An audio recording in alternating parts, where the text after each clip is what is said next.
SDPB celebrates South Dakota's student athletes with live coverage of SDHSAA state championships, sharing the excitement of hometown heroes. SDPB, good, useful, and full of wonder.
From choir to debate to theater, SDPB shines a spotlight on South Dakota's talented students through SDHSAA All-State Fine Arts Programming. Good, useful, and full of wonder. SDPB.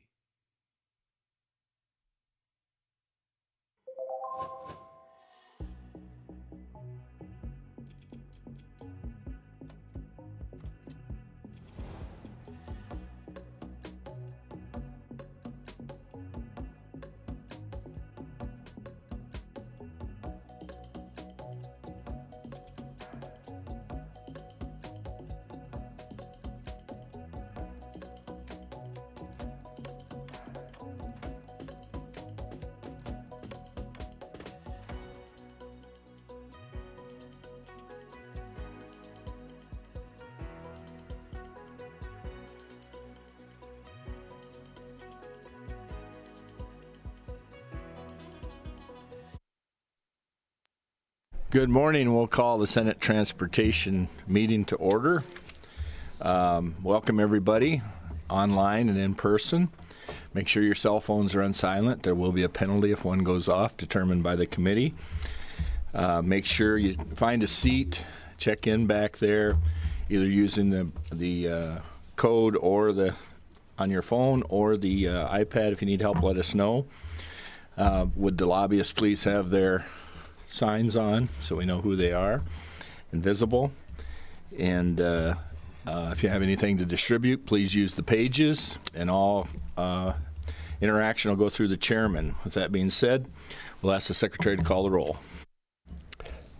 Senators Hone. Here. Larson. Here. Nelson. Here. Roll. Aye. Shanefish, excused. Souter. Here. Dibert. Good morning. Senator, we do have a quorum. Thank you. With that, next we'll have, well, one's pages here. We'll have the pages introduce themselves, tell us a little about themselves. Make a motion to approve the minutes. Oh, Okay. But we can take your motion now. Do we have a second? We have a motion, a second by Roll as a motion, and Nelson by a second to approve the minutes, to the chairman's dismay. All in favor say aye. Aye. All opposed, same sign. The minutes are approved. Now, Senator Roll will introduce the pages. If you'd come up, tell us your name, a little bit about yourself, where you're from, and your favorite hobby. Don't run to the mic. It is early. My name is Richard Carlson. I'm from Harrisburg High School, and my favorite hobby is probably, let's go hiking. Thank you.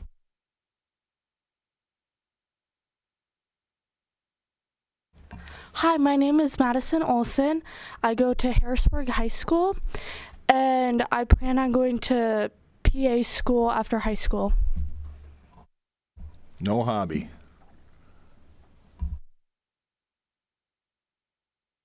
All right. First item on our agenda today is Senate Bill 240, making appropriation for county rural access infrastructure and to declare an emergency. In other words, RAFE. Proponent testimony. Welcome, Senator Davis. Thank you, Senate Transportation Committee and Mr. Chair. Senator Sidney Davis, District 17. Today, I'm bringing to you Senate Bill 240. This provides a one-time appropriation for $5 million to the Rural Access Infrastructure Fund. As a background, RAFE was created by this legislature in 2021 with an initial investment of $6 million. And what's important about that is that $3 million of that original appropriation was dedicated to building a comprehensive master inventory of small structures and large culverts across our state. That effort gave us a clear, data-driven understanding of the scope of work that we needed to do on the rural roads of our state. And so then again in 2022, this body recognized the importance of that rural infrastructure, and we appropriated an additional $25 million that was distributed evenly over 3 years, 2023, 2024, 2025. And those dollars have been put to work. They've made a real difference in communities across our state. However, the needs identified through that inventory still remain substantial.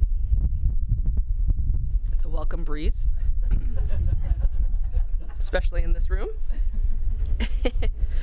All right, thank you. I know, dang. You know, I'm limiting this to 15 minutes, so don't get windy. All right, I'll wrap it up. I know this isn't the first time we've heard this pitch. So the purpose of RAFE is straightforward. It alleviates burdens on townships and counties when it comes to repairing and replacing those small structures. These are not high-profile projects. They are not glamorous. But they are absolutely critical to the safety, mobility, economic stability of our rural counties and rural communities. And so one of the program's strongest aspects is the promotion of local control. The townships have to initiate the process by applying to their county board of commissioners. The decisions are made locally, and the state is not dictating which bridge or culvert must be fixed first. Those determinations are made on the local level. This program also ensures meaningful local investment and accountability. I always like to use the phrase, everybody's got skin in the game with this program. Townships are required to contribute at least 20% of the project cost, and they must pass an additional tax levy above their general levy to participate. So additionally, qualifying structures must be located on maintained roads. So these requirements ensure that projects are necessary, they're supported by the community, and they are responsibly funded. And so after the applications are all submitted, the County Board of Commissioners prioritizes projects, reinforcing transparency and sound decision making. And so the impact of RAFE extends far beyond the immediate residents who use these roads every day. Farmers, hunters, fishermen, wildlife, outdoors, all those people, EMS, they all rely on these roads and structures to transport what they need to do. And so we know that healthy rural infrastructure plays a role in our healthy rural economy. And so with that, I would ask for your support of Senate Bill 240 for this one-time investment. Thank you. We have 15 minutes for proponent, 15 minutes for opponent. Further proponent testimony. Thank you, Mr. Chair and members of the committee. My name is Alex Matson, and I am a registered lobbyist for the South Dakota Association of Towns and Townships, rising in support for Senate Bill 240. And I just wanted to thank Senator Davis for bringing this bill forward, and also thank the counties for some really great spirited and welcoming conversations that we've had over this past month or so. SB 240 requests a one-time appropriation for the Rural Access Infrastructure Fund. And this fund exists for a very practical yet urgent reason, and that is that South Dakota's rural infrastructure is aging. Many structures, culverts, and small bridges were built decades ago, and replacing and repairing them is an expensive process, especially for townships with limited tax bases, and those costs for them can be overwhelming, if not entirely impossible. When the legislature created RAFE in 2021, it recognized that rural infrastructure needs a coordinated and sustainable approach.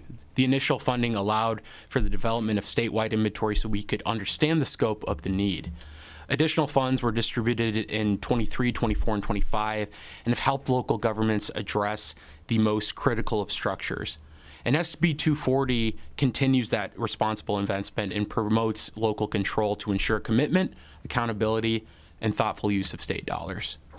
Now, these structures are probably just an afterthought. Small bridges and culverts, if you're just driving by, on a country drive or so, but their vital importance cannot be overstated.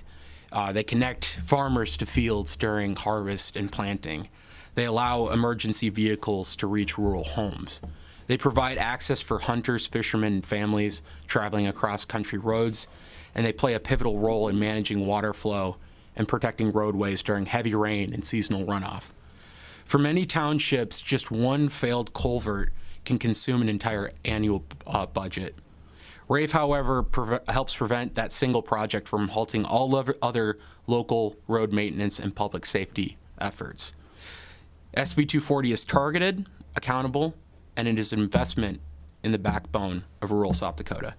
And we respectfully ask for your support. Thank you so much. Thank you. Further proponent testimony in the room. Welcome, Ms. Jacobson.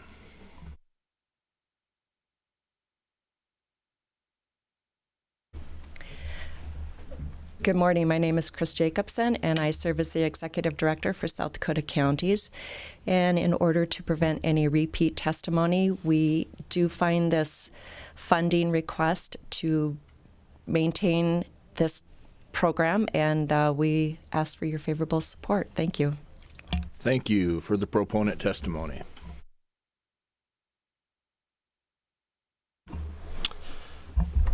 Morning, Mr. Chair, members of the committee. Mike Bockerny, CEO of the EDPA of South Dakota, also the registered lobbyist for the Aberdeen Development Corporation, Aberdeen Chamber of Commerce. Similar testimony to the one we just heard. Not going to repeat anything. This is a smart bill. It works for everybody. It makes us competitive in the business world and keeps everything flowing in a good way. So we strongly support. Ask for your support. Thank you. Thank you. Would you sign in, please, if you haven't? Okay. Yes, I will. Okay, thank you. Further proponent testimony in the room. Seeing none, we'll go online to proponent testimony. Dustin Lyseth, are you there? I am, if you can hear me. We can hear you. Please proceed. All right. Thank you, Mr. Chair and members of the committee. I will say that Senator Davis and Alex Matson, they covered everything that I wanted to cover in general. I just wanted to add on that and reiterate that we are 1 year without funding. And I want to state that in my county, Hamlin County up in northeast South Dakota, we received over $500,000 over those 4 years of distributions. And a year ago, we successfully utilized all those funds in our county for these projects throughout our townships within the county. And they were very, very beneficial. And with that, I just want to say today I'd ask that you, as the committee, support the the funding of RAFE. A yes vote, as others have said, would support emergency services, hunting, fishing, South Dakota agriculture, along with rural development and economic growth. Thank you. Thank you. Any further proponent testimony in the room? We have no more online. We'll move to opponent testimony in the room. Last call. Seeing none, we'll waive rebuttal and go to committee questions. Senator Larson.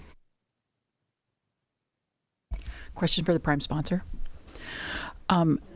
Just wondering what kind of a reporting structure exists for RAFE, and do we have any sort of annual reporting data on what types of projects have taken place since the beginning? Is there anything like that that exists?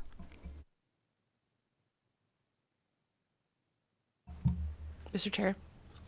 Do you need to phone a friend? Dustin, do you want to speak to that a little bit? Yes, I can. Thank you. Please proceed. Mr. Chair and members of the committee, Dustin Lyseth, Vice President with Towns and Townships. So the inventory exists, and I'll just give the inventory. There's over 9,000 large culverts and almost 500 small structures. And as projects are completed, within each county on the township infrastructure, they're updated annually by the highway superintendents within each county. And so as they are completed, the project's updated to go, say, from a structure that was poor or critical condition has now been replaced and whole and in excellent condition. And then annually they're looked at as well, the rest of the inventory, to determine what condition they are still in, if they have deteriorated or not, or maintained that integrity. So yeah, there is a database. That's how it's updated as these projects progress and these structures are replaced. Thank you. Any other questions from the board? Senator Holm. Thank you, Mr. Chair. Senator Holm. Oh, I'm sorry. You looked at me and said, "Hey." Thank you, Mr. Chair. Yeah. Excuse me. Out of order. Point of order. I'm just curious, do you have an estimate of upcoming projects or anything along that line? Mr. Chair.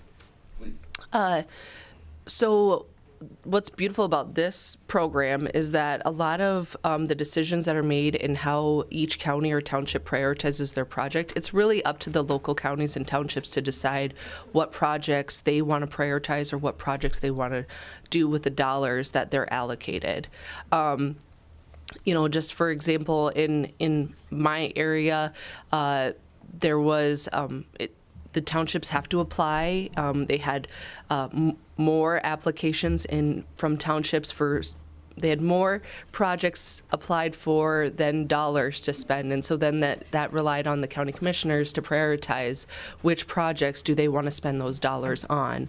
They went out and got bids and trying to figure out how can they make those dollars go the farthest and in the greatest impact. And so I think, I can't tell you any specific projects because it's really up to the locals to decide and figure out what's best for them and what's going to make the biggest impact. Did I answer the question? Yeah. I'll just add to that quickly that when you have 9,000 structures, there's always updating that's going on. So there's always a high demand. So Senator Sauter, you had a question. I don't want to talk now. Okay. My question got answered. Got answered? Okay. Any further questions from the committee? Senator Holm. Just one more. So I know that you're focusing mostly on culverts and bridges, but what about the maintaining of the gravel roads? Is that included as well? Because I know some of ours are in dire need. Mr. Chair. So the beauty again of this project is, or this funding, it allows then the townships to use this funding to fix those culverts or those bridges, uses the funding to fix those things so then they don't have to use their limited funds that maybe they would be using on gravel roads. So no, the program doesn't allow for road maintenance, but it allows for repairs of it.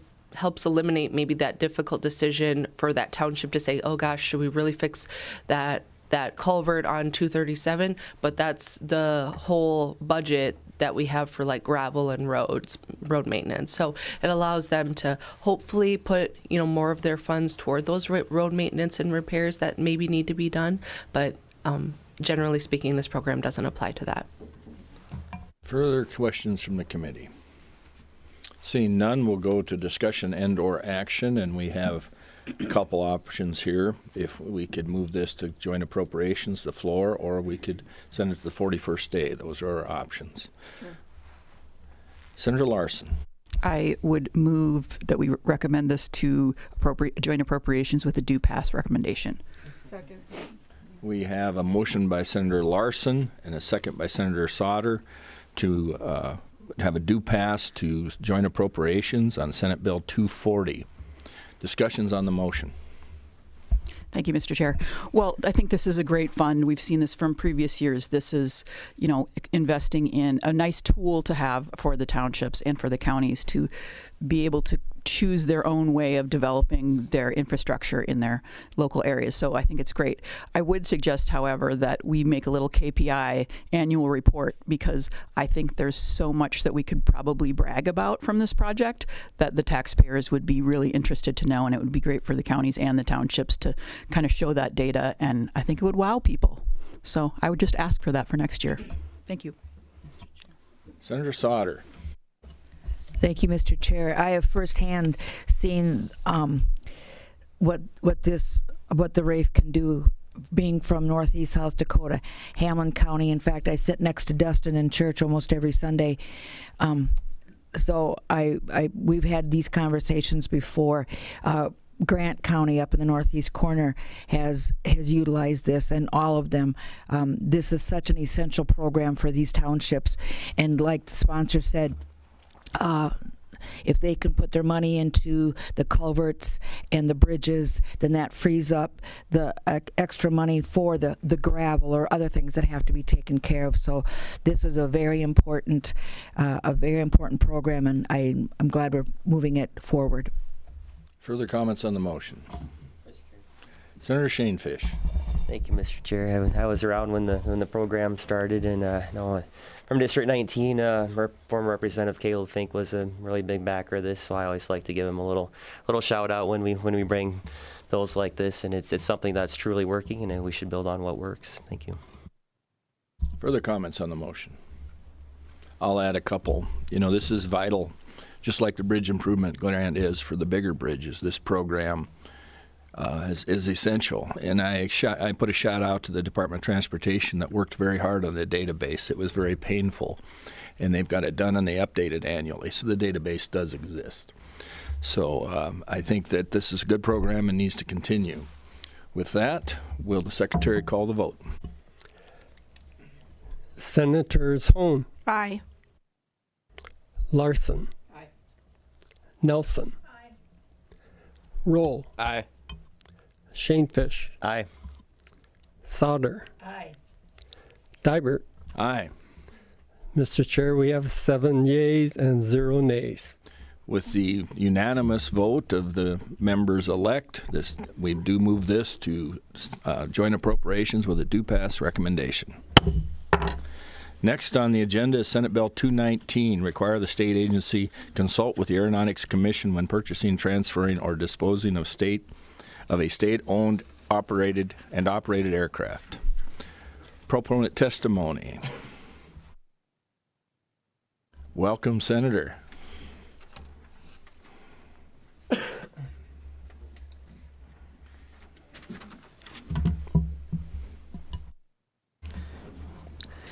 Thank you, Mr. Chair and committee members. I'm Joy Hone, District 9 Senator, which is Western Sioux Falls, Hartford, and Wall Lake. Senate Bill 219, once again, an act to require that a state agency consult with the Aeronautics Commission when purchasing, transferring, or disposing of a state-owned and operated aircraft. Currently, the Commission's duty is to, quote, provide advice, end quote. No agency need accept that advice or even solicit that advice. In addition, there is no specification on when the advice must be provided. Why would we not seek the advice of those that have years of experience in the industry on the purchase, transfer, or disposing of an aircraft?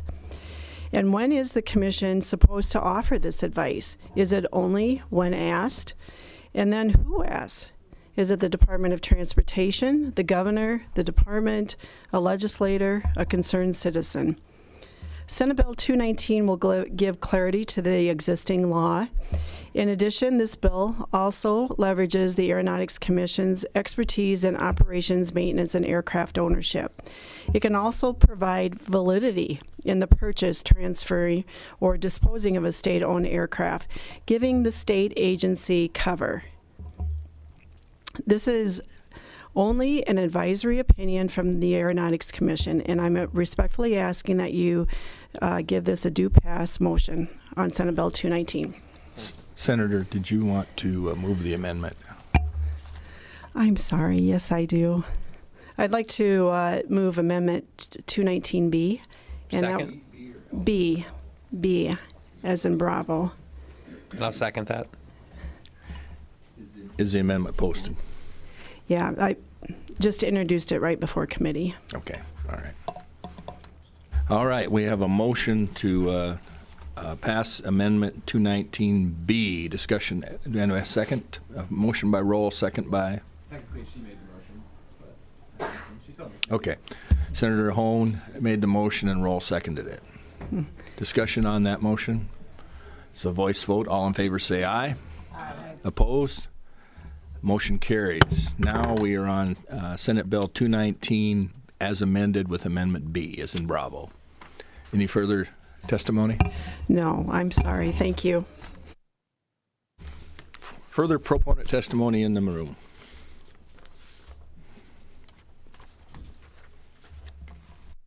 Seeing none, do we have?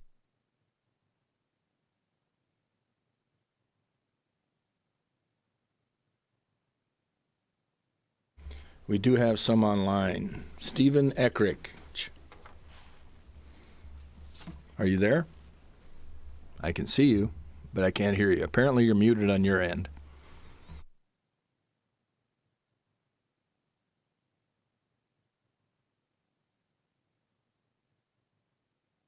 Mr. Eckrich, you'll have to, How am I? There you go. Am I there We got now? you now. Thank you. Okay, my mouse didn't seem to work, so I'm sorry about that. Thank you, Mr. Chair. Good morning. My name is Stephen Eckrich. I'm from Rapid City. You met me a couple of weeks ago when I testified before this committee on another bill related to the Aeronautics Commission. Let me refresh you a little bit about myself.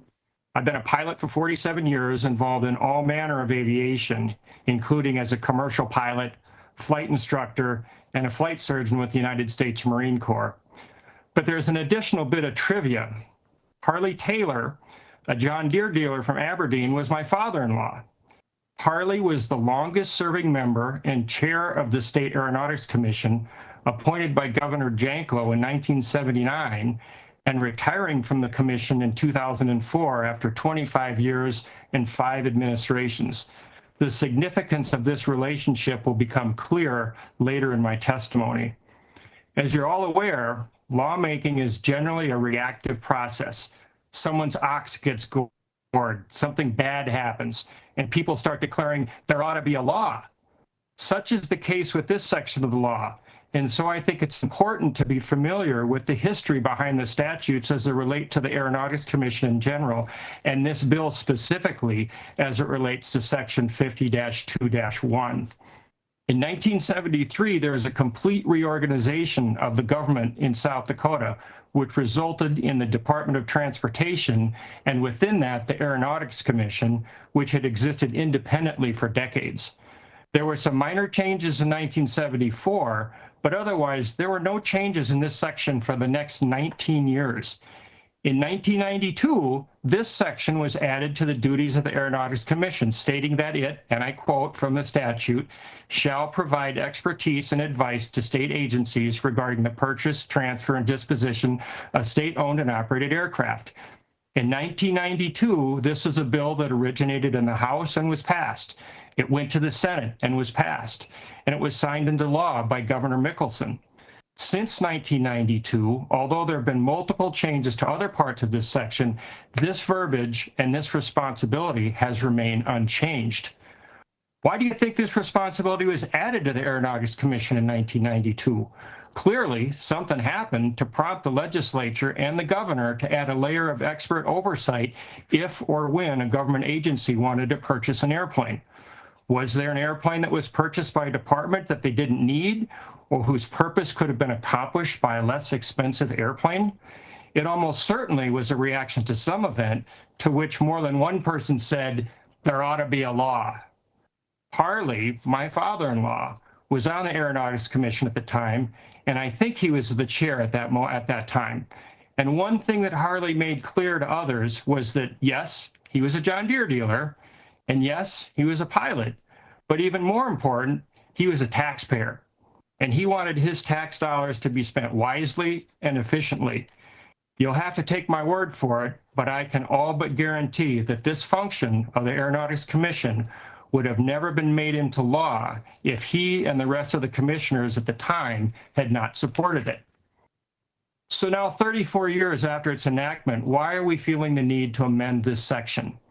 Unfortunately, the lack of clarity as to when and under what circumstances shall the Aeronautics Commission provide expertise and advice to state agencies has created a loophole that, whether intentional or not, could result in aircraft purchases or dispositions that may not be the most suitable for the intended mission or provide the best value for the taxpayers of South Dakota. This amendment to the current law does not obligate any governor or agency to abide the advice of the Aeronautics Commission, but it does provide these governmental entities sound advice from a diverse panel of experts in all facets of aviation. The taxpayers of South Dakota deserve nothing less. Please support this bill. Thank you, Mr. Chair, and I'll stand by for any questions. Thank you. We also have Dale Knuth online. Yes, good morning, Chairman Dibert and the members of the South Dakota Senate Transportation Committee. My name is Dale Knuth, and I serve as the president of the South Dakota Pilots Association. I'm here today in support of Senate Bill 219. Senate Bill 219 provides important statutory clarity regarding the advisory role of the Aeronautics Commission when state agencies purchase, transfer, or dispose of aircraft. By requiring agencies to consult the Commission before taking these actions, the amendment ensures consistent oversight and informed decision-making across state government. The amendment also strengthens transparency by requiring the Commission's advice to be delivered in written report to the governor and the requesting agency. That documentation enhances accountability, supports careful evaluation of aircraft-related expenditures, and reinforces responsible stewardship of taxpayer dollars. Senate Bill 219 does not create new layers of government. It simply improves clarity, transparency, and fiscal responsibility within the existing framework. For these reasons, we respectfully ask you your favorable consideration of Senate Bill 219. Thank you for your time. Thank you. For the proponent testimony in the room, last call. We'll go to opponent testimony on Senate Bill 219 as amended. Opponent testimony. We have none in the room. We have none online. We'll waive rebuttal and go to committee questions. Seeing no questions, we'll go to committee discussion. You got a question? Oh, Senator Larson has a question. Thank you, Mr. Chair. Question for the prime sponsor. Sorry. So, under this proposal, I guess my question is, what determines what consulting means? Like, would there be a formal process or a report or something tangible that would be? Because I could see, someone thinking, oh, well, someone from my agency had a conversation with someone on there and it was kind of casual, but then other people might interpret that as, no, we need a full analysis written report. What is the consulting that you expect to get out of this, and is there a process by which that works? Mr. Chair. Go ahead. Thank you, Joy Hone, District 9 Senator. I'm envisioning this as something like what we're doing today, like a kind of just whoever's wanting to purchase that airplane, go to the Aeronautics Commission, provide a presentation, and have a discussion, and get advice and recommendations from that Aeronautics Commission. And once again, it does say that it should be in the form of a written report to the governor and the agency requesting the information. Does that answer your?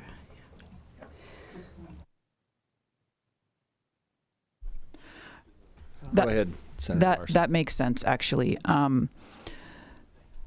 Yeah, that's actually answers my question. Thank you. For the questions, I don't see any. Now we'll go to committee discussion and/or action.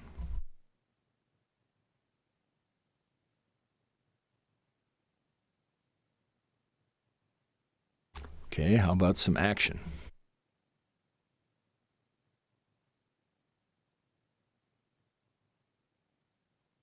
We have a motion from Senator Nelson, a second for Senator Hone, to approve Senate Bill 219 as amended. Comments on the motion?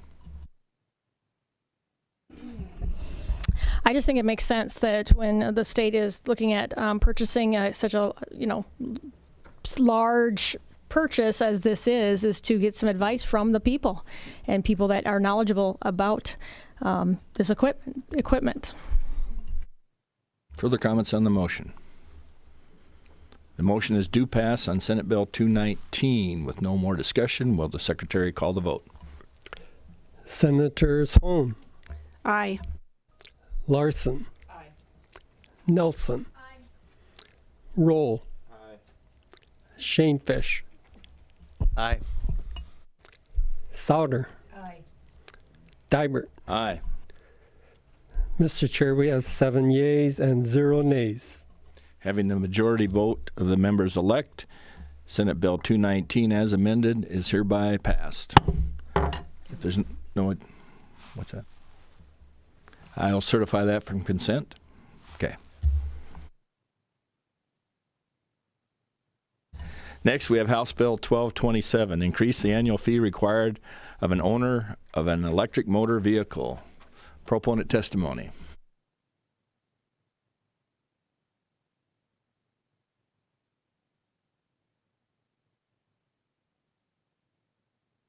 Thank you, Mr. Chairman, members of the committee.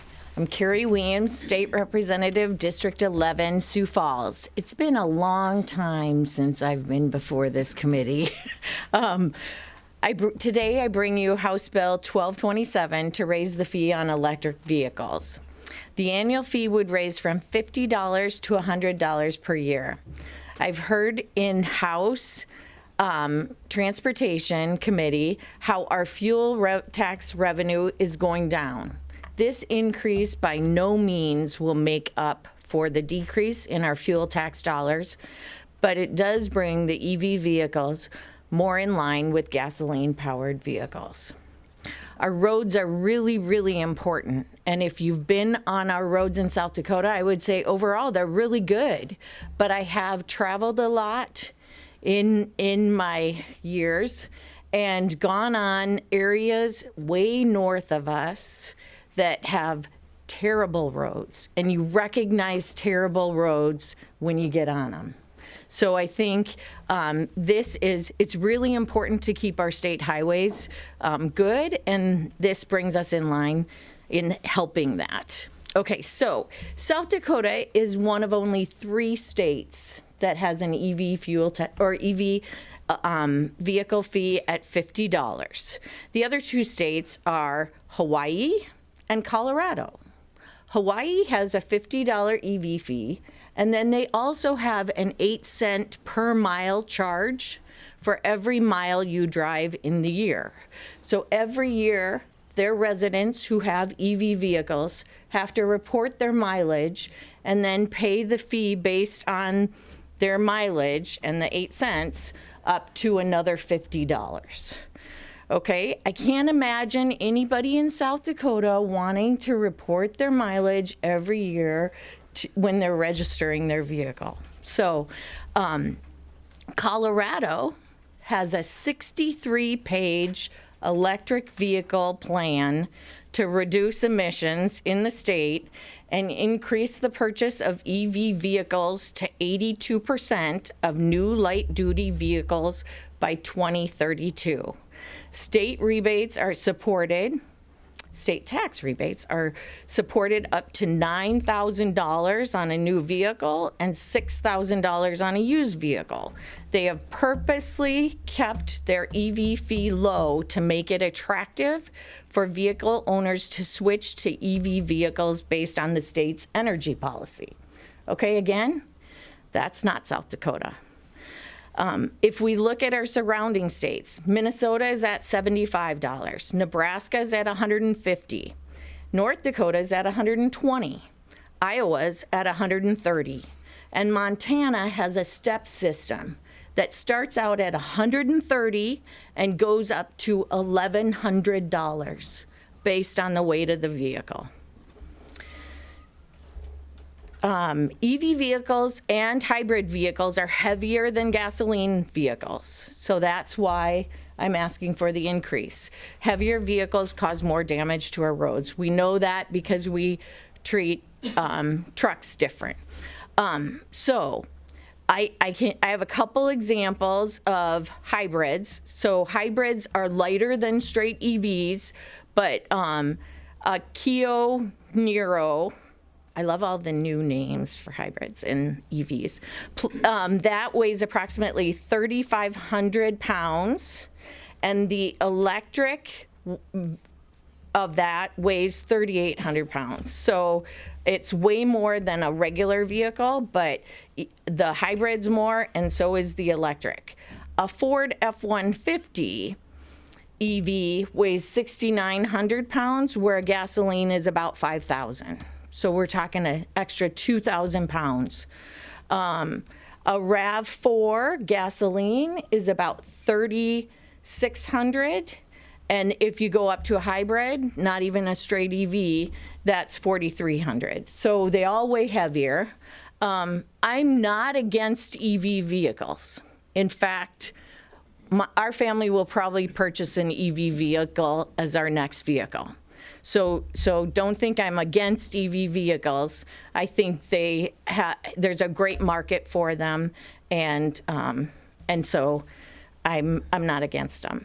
I'm going to tell you about kilowatt hours. So the 2025 Nissan Leaf is rated up to 30 kilowatt hours per 100 miles. Let's say electricity in your area, which it does, costs about 16 cents per kilowatt hour. In that case, your fuel cost would look like this. 30 kilowatt hours times 16 cents equals $4.80 per 100 miles. $4.80 per 100 miles equates to 4.8 cents a mile. Now let's compare that number with a gas-powered car that gets 25 miles to the gallon. In that case, it would take you 4 gallons of gas to travel 100 miles. At $2.90 a gallon, that's kind of an estimate. Our gas prices are low right now, so that's probably conservative. That 100-mile trip would cost $14. That equates to 11.6 cents per mile. So a gasoline vehicle costs 11.6 cents per mile times 14,000 miles, which is about the average for our state. I'll get into that later. And that equates to $1,624. An EV vehicle at 4.8 cents per mile times 14,000 is at $672. So it's a huge cost savings for a person to have an EV vehicle. And that savings is about $952 per year per vehicle, and they also have less maintenance. So people currently are keeping their vehicles much longer than they used to. It's an average of 12.6 to 12.8 years. So South Dakota's EV market is small, but growing. About 4,400 registered EVs were in the system as of late 2025. The fee aims to move closer to a fair share contribution from all road users. So let's talk about the fee. The annual average miles driven in South Dakota, according to the use of AI, which we all need to embrace, by the way, is approximately 14,962 miles per vehicle. The national average is actually 13,500 to about 13,700. But because South Dakota has a more rural nature, ours is much higher. The fuel economy for the average U.S. light vehicle is about 25 to 26 miles per gallon. So if we use 25 miles per gallon as a conservative estimate, state gas tax is 28 cents per gallon. If you take 14,962 divided by the 25 miles per gallon, that equates to 598 gallons. And if you take that times the 28 cents, it's approximately $167. So that's the amount that our gasoline-powered vehicles are contributing to our state highway system, okay? It's $167 per year. In House committee, I took a much more conservative approach, but this is really what it actually is right now, okay? So right now, the current $50 EV fee is about 30% of the $167 per year. The proposed $100 would cover about 60% of the $167. This brings it closer, but it's still short of parity. And if we used a higher mile per gallon, it would probably bring it down to about 140. So still well above the $100 EV fee that I'm proposing. The fee makes EVs pay closer to what gasoline vehicles contribute. It's consistent with inflation because actually, if we would take inflation on top of the $50 fee at 40% cumulative, that would mean it would be $70 today. So that's just with inflation, that fee should automatically be up to $70. So currently, there's a small gross receipts tax on electric utilities, which is 16 cents per kilowatt hour. So if you own an EV vehicle, you can take that EV vehicle and plug it into your home and in a charger. And what you would be paying is that 16 cents per kilowatt hour, which is the same that you would be paying if you plugged in an extra refrigerator or freezer. That's what you would be paying. There's no state level per kilowatt hour tax or special excise tax on electricity dispensed at public EV chargers. Some states do that. South Dakota does not impose any dedicated EV charging tax. So let's see. EVs are really avoiding they don't pay anything. The $50 we're currently doing is to offset some of that 28 cent fuel tax. So really we need to be up at 100, closer to the 167. And so I want to touch on the House bill. So I originally had the bill set up so it was EVs and hybrids. And on the House floor, they basically took out hybrids. So I've decided that hybrid Discussion is for another time for hybrid fees. So I'm just asking you to support House Bill 1227 as amended and to level the playing field with EVs, or make a practical step in leveling the playing field between EVs and gasoline-powered vehicles. I'll stand by for any questions, and thank you for your time. Thank you, Representative. Other proponent testimony in the room.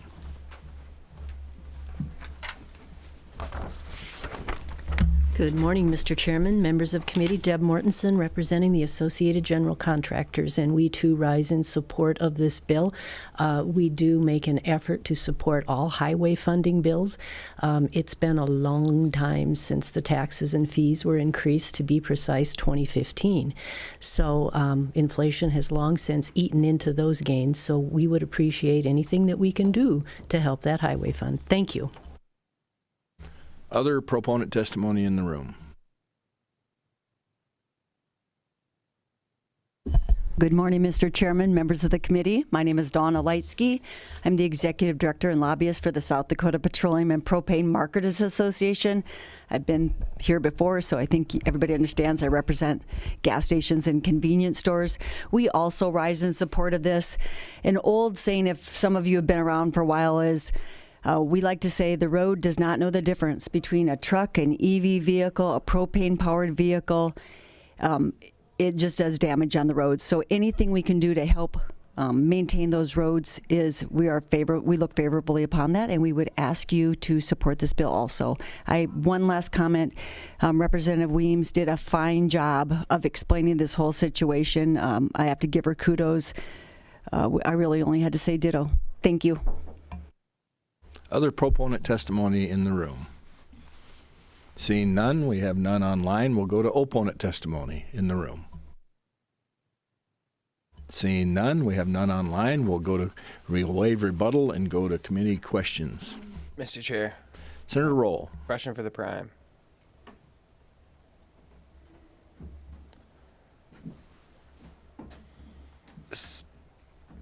Proceed. So if I'm understanding correctly, currently today it's $50 for an electric or for a hybrid.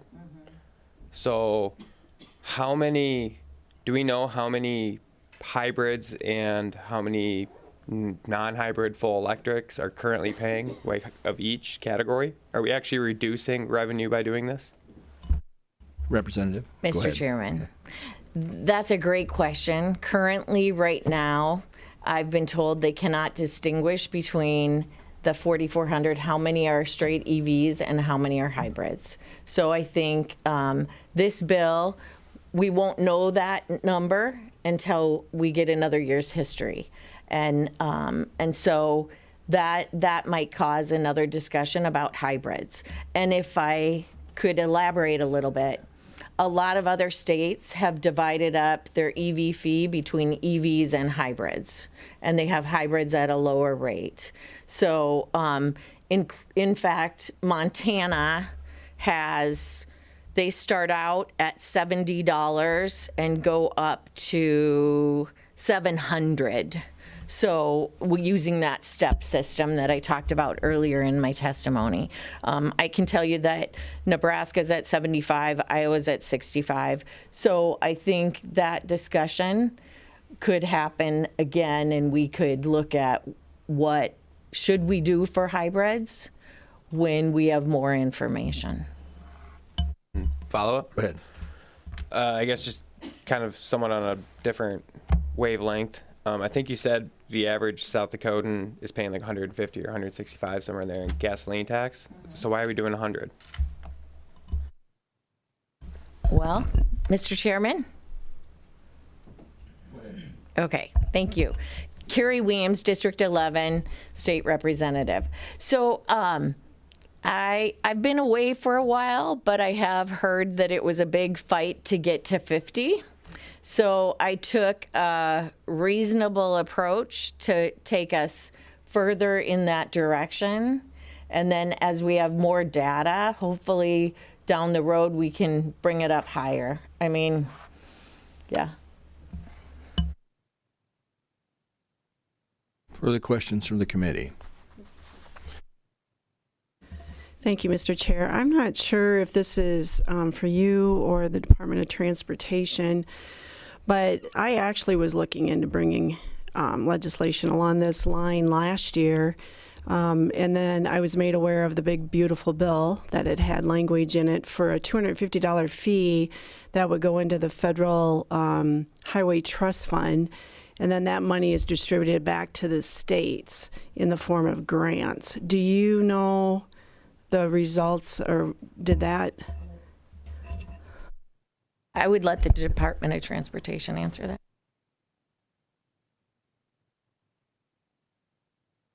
Welcome. Mr. Chair, Joel Jones, Department Secretary, DOT. So if I could, on Senator Roll's question, that electric fee right now for $50 is not on for hybrids. It's totally plug-in electric vehicles only. So hopefully that clarifies that. Regarding the proposed bill that was in there to require $250, that section did not pass, so that is not now in that bill, so it got eliminated during the process between the House and the Senate. Any more questions from the committee? Seeing none, we'll close questions and go to committee discussion and/or action. Senator Roll. Well, I guess I'm happy we got that clarification, because I was just about to make a motion to defer this bill and start working on some amendments, but knowing that, I feel a lot better with this. So I would make a do pass recommendation. We have a motion by Senator Roll, a second by Senator Larson on House Bill 1227, do pass and increase the annual fee required of an owner of an electric motor vehicle. Discussion on the motion. Seeing none, will the secretary call the vote? Senators Holm, No. Larson, Nelson, Roll, Aye. Shane Fish, Aye. Souter,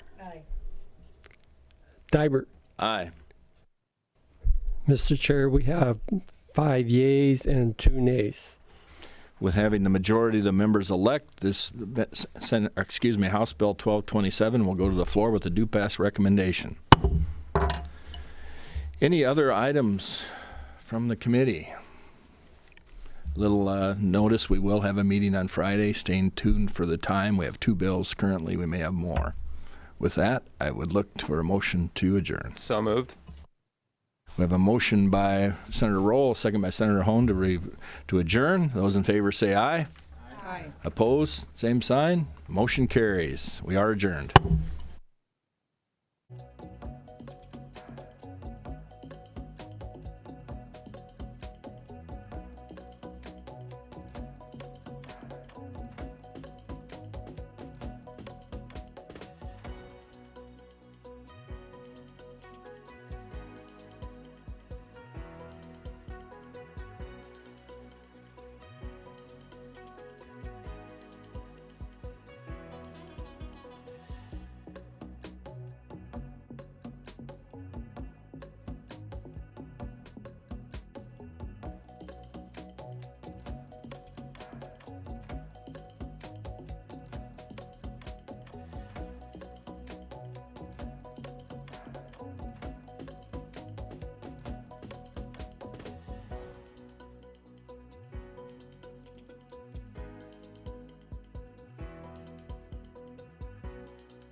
SDPB brings you closer to your government. With gavel-to-gavel coverage of the South Dakota legislature and in-depth reporting from peer. Good, useful, and full of wonder. SDPB.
From early learners to lifelong students, SDPB inspires curiosity through trusted educational programs and resources for every stage of life.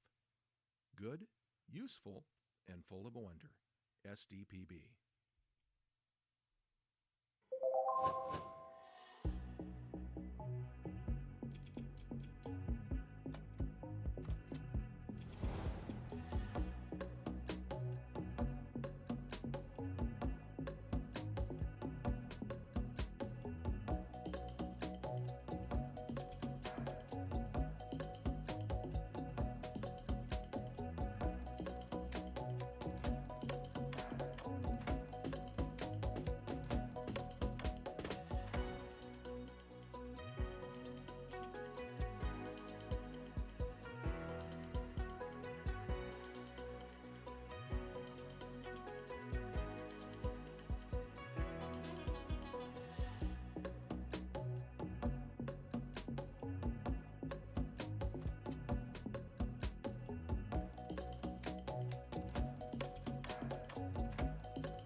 When South Dakotans need reliable information, SDPB is there providing updates and coverage that keep our communities safe and connected.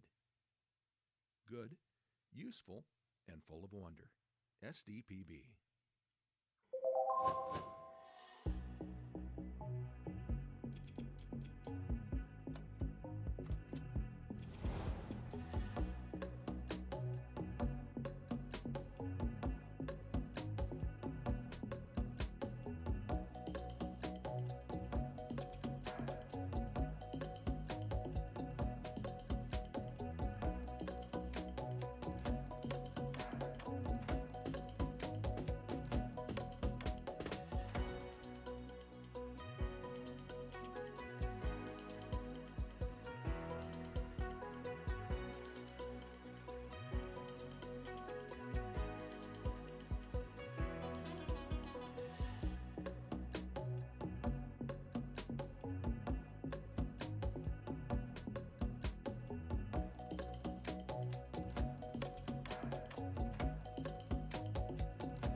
SDPB celebrates South Dakota's student athletes with live coverage of SDHSAA state championships, sharing the excitement of hometown heroes.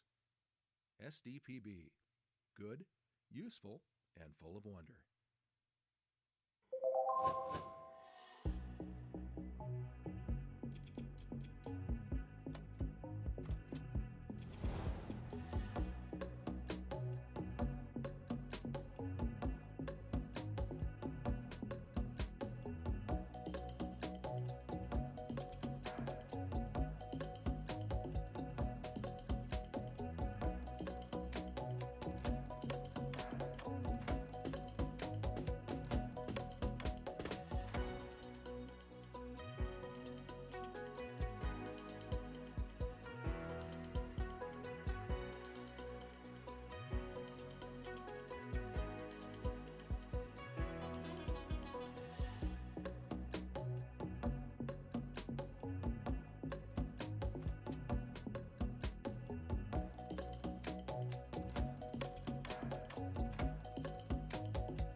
From choir to debate to theater, SDPB shines a spotlight on South Dakota's talented students through SDHSAA All-State Fine Arts programming. Good, useful, and full of wonder. SDPB.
Every day, SDPB connects South Dakotans with stories that inform, inspire, and bring us together. SDPB, good, useful, and full of wonder.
SDPB is your home for fact-based journalism, connecting South Dakotans with news they can trust and stories that matter.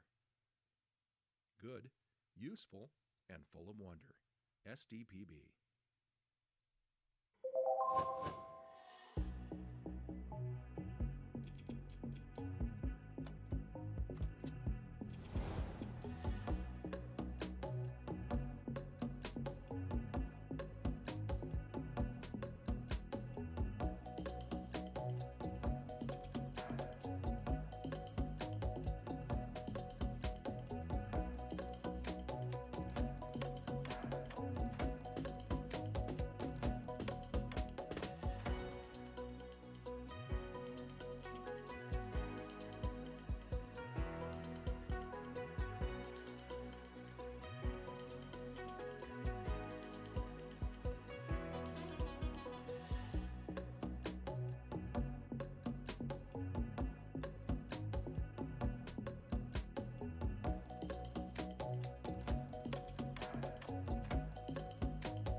From children's programs to in-depth documentaries, SDPB sparks curiosity and lifelong learning in every South Dakotan. SDPB. Good, useful, and full of wonder.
SDPB brings South Dakotans together, telling the stories that unite small towns, big ideas, and the people who make our state shine. Good, useful, and full of wonder. SDPB.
SDPB shares the voices and experiences of South Dakotans, preserving our stories, our culture, and our sense of place. SDPB, good, useful, and full of wonder.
As South Dakota's public media network, SDPB serves everyone with transparency, integrity, and commitment to open access.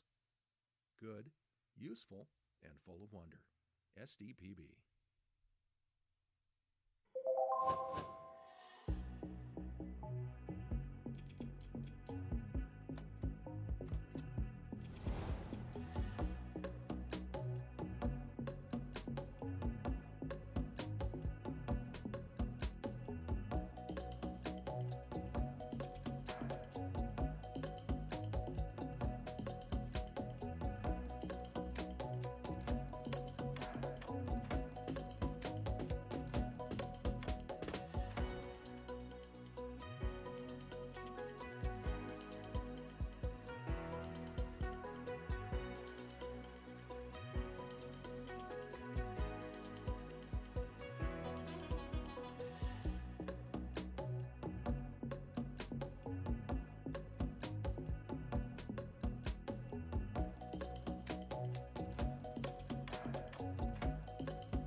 SDPB helps shape South Dakota's future by educating, informing, and inspiring the next generation of thinkers, leaders, and creators.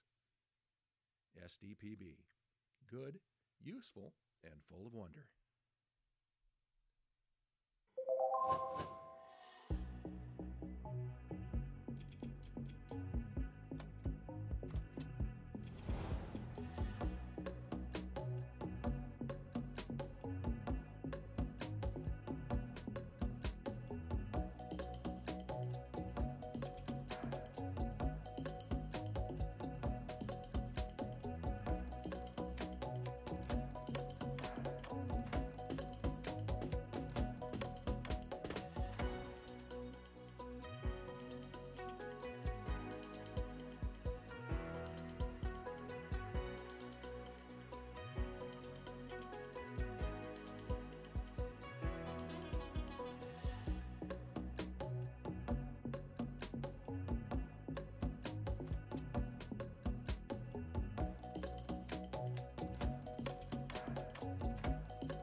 SDPB serves South Dakota through an interconnected communication system that is on 24/7, 365.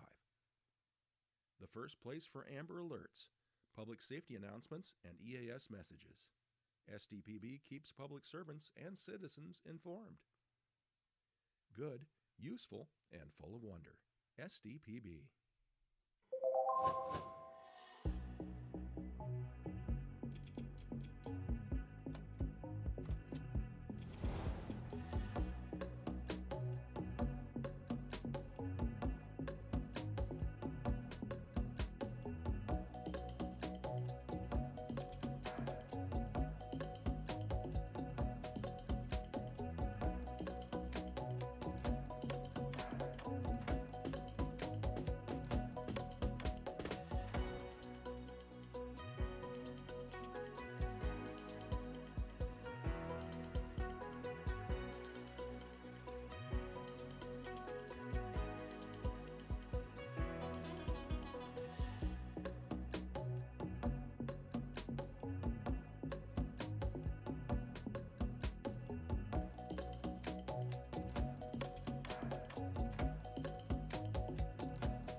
SDPB brings you closer to your government.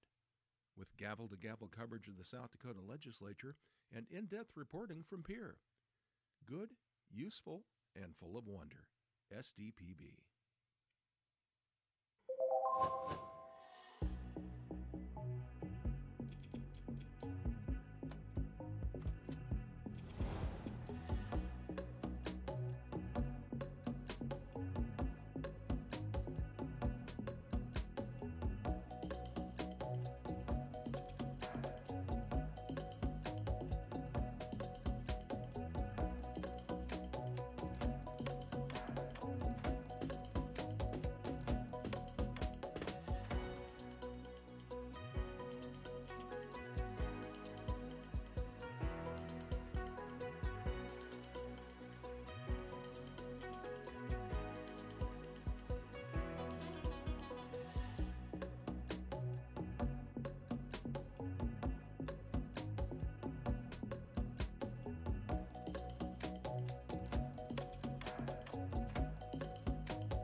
From early learners to lifelong students, SDPB inspires curiosity through trusted educational programs and resources for every stage of life. Good, useful, and full of wonder. SDPB.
When South Dakotans need reliable information, SDPB is there providing updates and coverage that keep our communities safe and connected.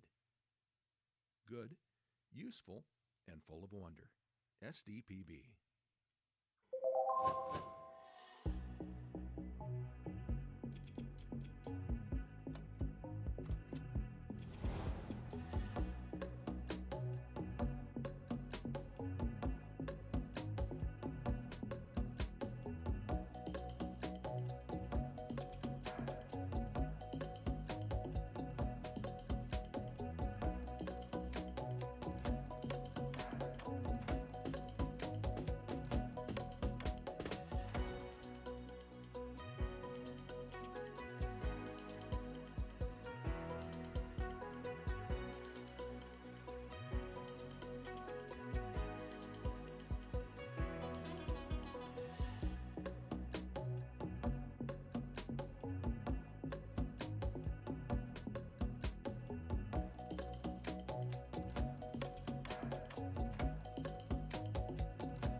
SDPB celebrates South Dakota's student athletes with live coverage of SDHSAA state championships, sharing the excitement of hometown heroes.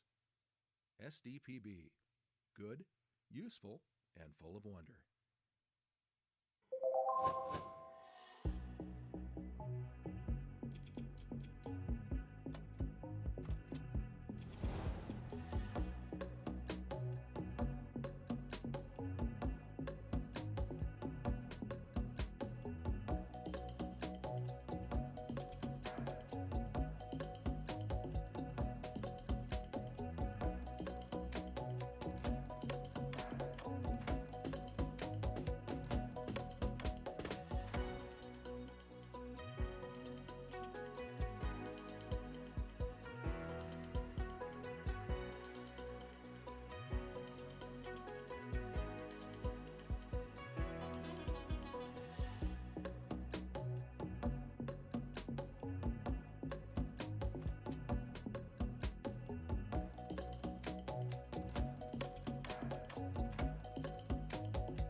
From choir to debate to theater, SDPB shines a spotlight on South Dakota's talented students through SDHSAA All-State Fine Arts programming. Good, useful, and full of wonder. SDPB.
Every day, SDPB connects South Dakotans with stories that inform, inspire, and bring us together.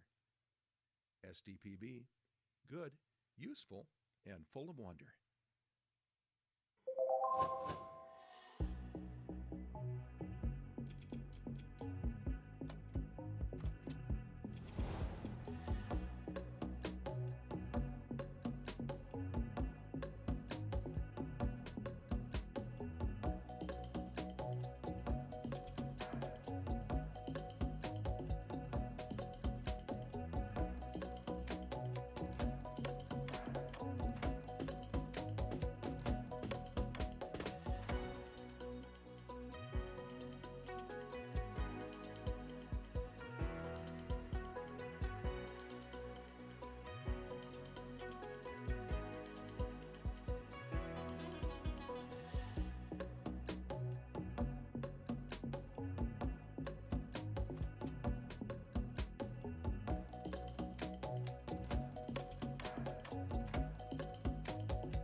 SDPB is your home for fact-based journalism, connecting South Dakotans with news they can trust and stories that matter. Good, useful, and full of wonder. SDPB.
From children's programs to in-depth documentaries, SDPB sparks curiosity and lifelong learning in every South Dakotan.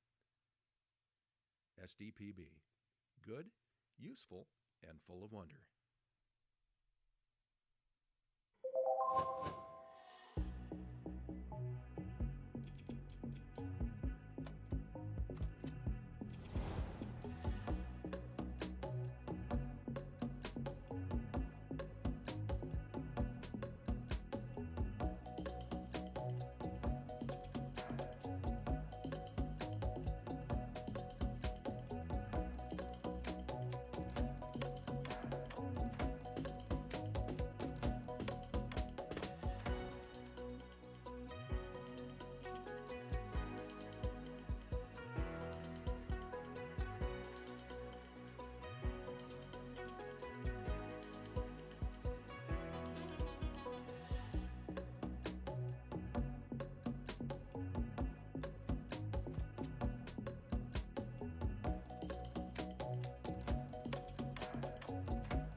SDPB brings South Dakotans together, telling the stories that unite small towns, big ideas, and the people who make our state shine.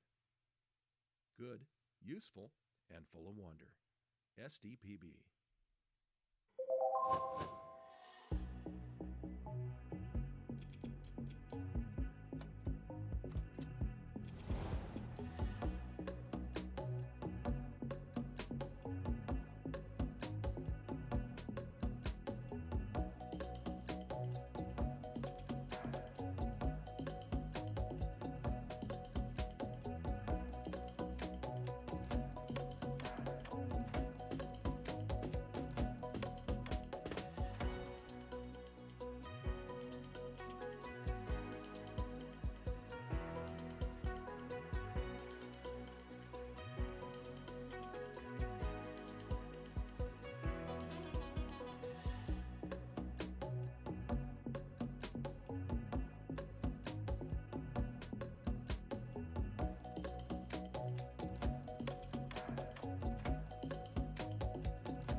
SDPB shares the voices and experiences of South Dakotans, preserving our stories, our culture, and our sense of place. SDPB, good, useful, and full of wonder.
As South Dakota's public media network, SDPB serves everyone with transparency, integrity, and commitment to open access.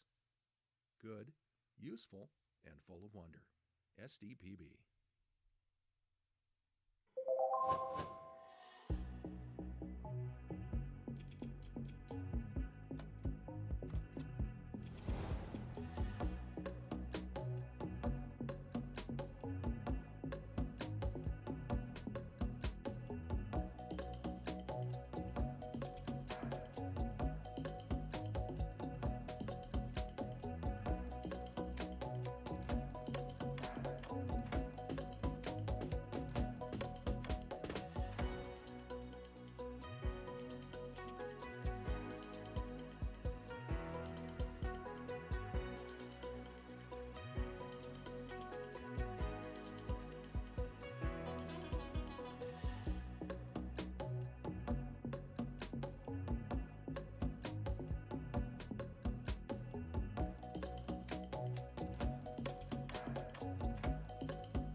SDPB helps shape South Dakota's future by educating, informing, and inspiring the next generation of thinkers, leaders, and creators. SDPB. Good, useful, and full of wonder.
SDPB serves South Dakota through an interconnected communication system that is on 24/7, 365.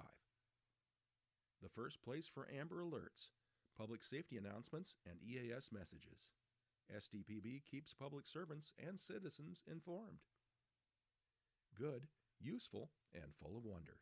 SDPB.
SDPB brings you closer to your government.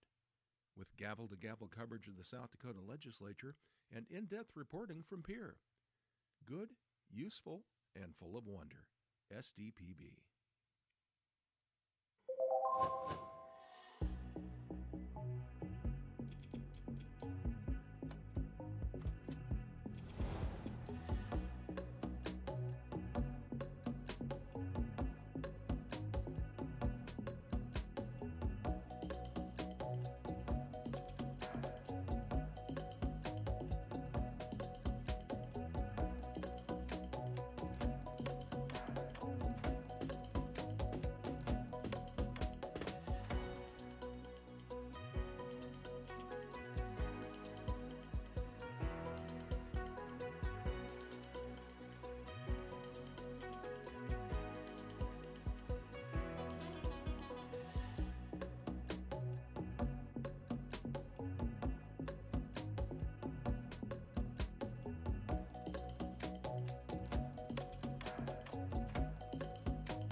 From early learners to lifelong students, SDPB inspires curiosity through trusted educational programs and resources for every stage of life.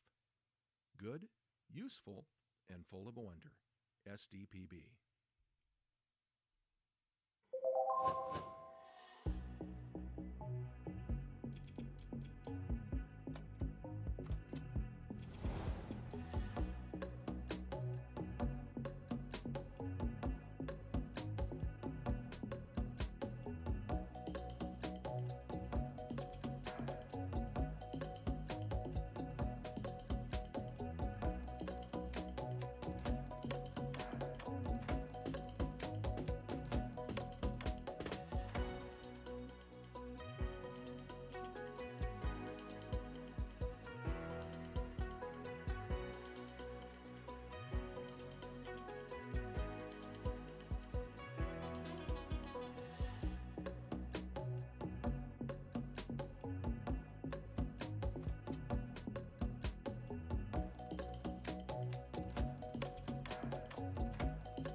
When South Dakotans need reliable information, SDPB is there providing updates and coverage that keep our communities safe and connected. Good, useful, and full of wonder. SDPB.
SDPB celebrates South Dakota's student athletes with live coverage of SDHSAA state championships, sharing the excitement of hometown heroes.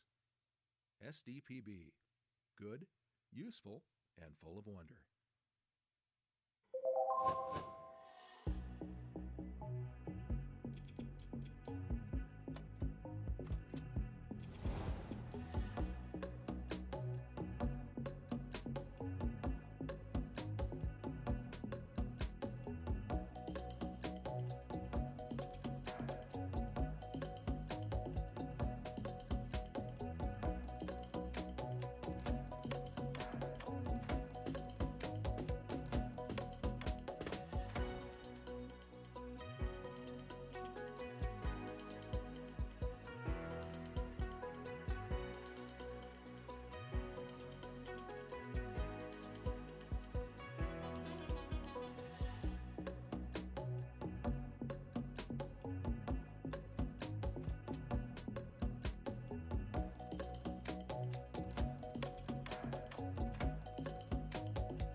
from choir to debate to theater. SDPB shines a spotlight on South Dakota's talented students through SDHSAA All-State Fine Arts Programming. Good, useful, and full of wonder. SDPB.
Every day, SDPB connects South Dakotans with stories that inform, inspire, and bring us together.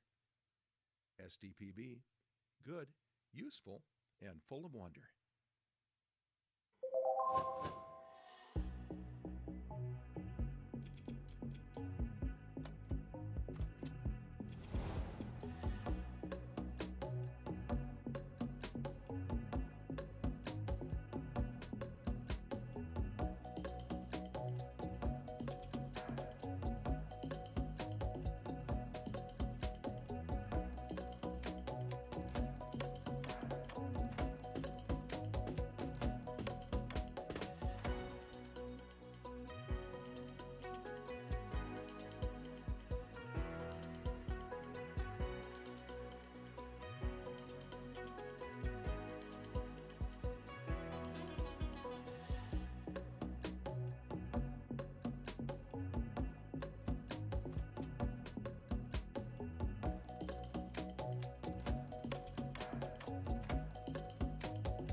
Good morning. Senate taxation will now come to order.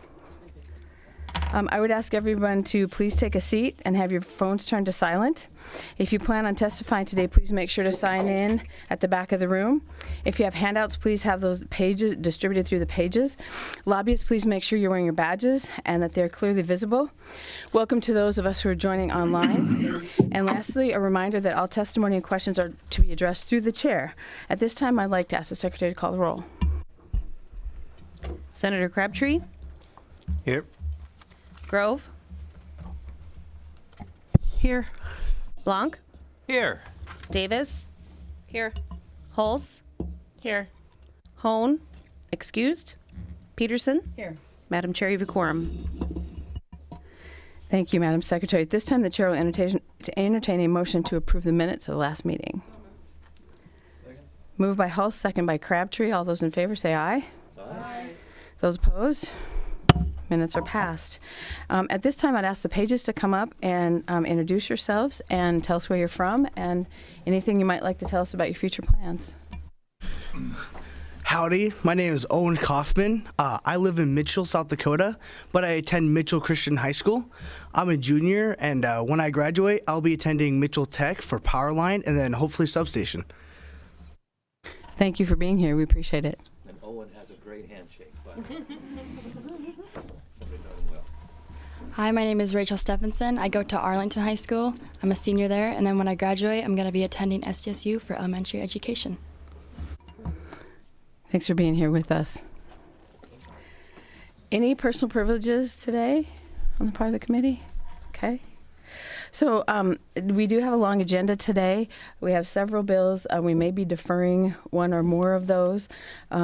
But we will, for the first bill, it's a little bit longer than the others, so we will be allowing 20 minutes of proponent and opponent testimony, and the others we may have to shorten a bit just depending on time. So with that, I would like to call any proponents to Senate Bill 96, an act to authorize the imposition of a county option gross receipts tax to reduce owner-occupied property taxes. Good morning, Madam Chair and members of the committee. My name is Jim Terwilliger, and I serve as a commissioner with the Bureau of Finance and Management. In this position as Commissioner of BFM, I serve as an appointee for Governor Roden working on budget and tax policy matters. And I'm here today in this capacity speaking on behalf of the governor, asking for your support on Senate Bill 96. This Senate Bill 96 is legislation that's been almost a year in the making, going back to the 2025 legislative session. Really specifically over the last week or so, a year ago, there's several of us that were sitting around talking about this concept about how do we try to provide meaningful property tax relief, really having a brainstorming session. So it was me, Secretary Hoddishell, the Lieutenant Governor, and the Governor, and that's kind of where this concept was born. And so if you remember last year, the only property tax bill that passed was Senate Bill 216, and so it was kind of part of that process. And so what's that next step? And so that's where this concept was originally born. And the plan in Senate Bill 96 is simple. It's optional. It's targeted at the areas of the state that need property tax relief the most. We target owner-occupied property tax relief by providing each county with the option to directly reduce owner-occupied taxes by replacing property tax revenue with a county sales tax of up to 0.5%. Why a targeted approach? I think that's important. I actually have a handout that I would like to provide to the committee. I think that's important to talk about why we believe a targeted approach really makes a lot of sense. And this target approach can actually work with almost all the other property tax relief ideas that are out there floating through the legislative process. And so I wanted to hand out, I've got this graph. It's really two graphs. If you've known me for a number of years working on economics and tax proposals and XYZ, we like to kind of add some visuals. And so really one of the things that was kind of an aha moment to me when we started digging into the data, and this first one I wanted you to focus on is this pie chart. Is what this pie chart represents is the growth in the last 5 years from 2019 through 2024 of the total owner-occupied tax burden across the state. That total burden is about $254 million. Of that total burden, almost 60%, about $150 million of that burden falls in 3 counties, Minnehaha, Pennington, and Lincoln County.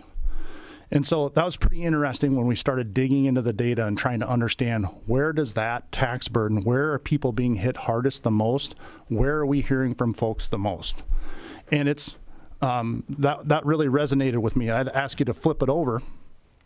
That shows that this next on the back shows the heat chart of every county, a heat map of every county in the state. It shows the average burden in 2024 on owner-occupied structures. You can see that the total tax burden varies greatly from one county to the other.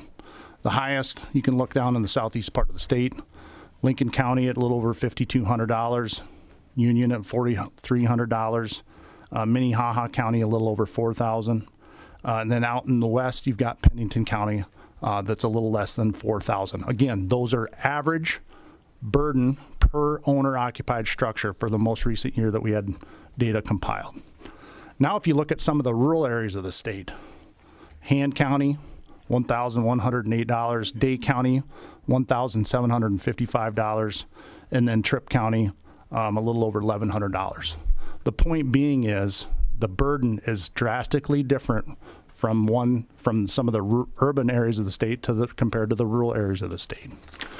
And so when you look at that data, it kind of points us to why we believe a targeted solution makes sense.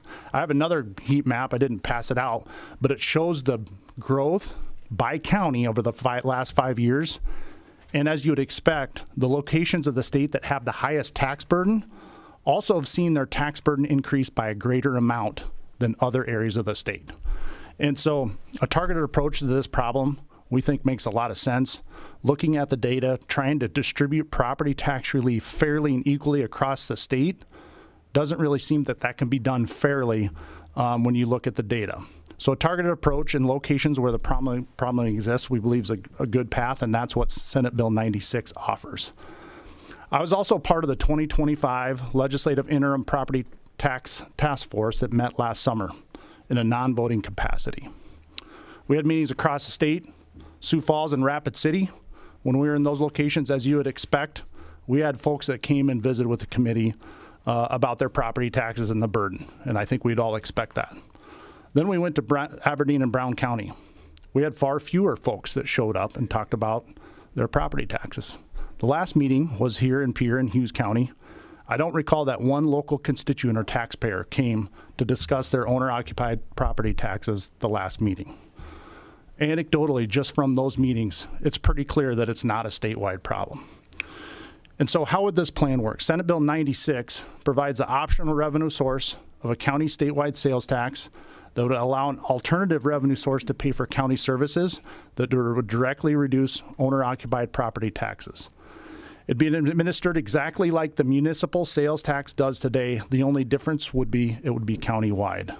The sales tax fund would be collected centrally through the Department of Revenue, remitted to the county and placed in a property tax reduction fund at the county level, and we allowed for a credit to be placed against the county consolidated levy on each owner-occupied property tax bill. Very important aspect is the credit on the property tax bill to show property owners how much relief they are receiving from the local sales tax. Transparency and the guardrails in the bill are key to making sure the longevity of this property tax relief never becomes an additional tax on the citizens. Next, I'll give you a few specific county examples of how much opportunity there is to reduce property taxes with this optional sales tax. Each of these estimates is based on a $325,000 valued home, which is about the median level in South Dakota. Just to hit a few, and how this would work was the sales tax would be collected and directly offset.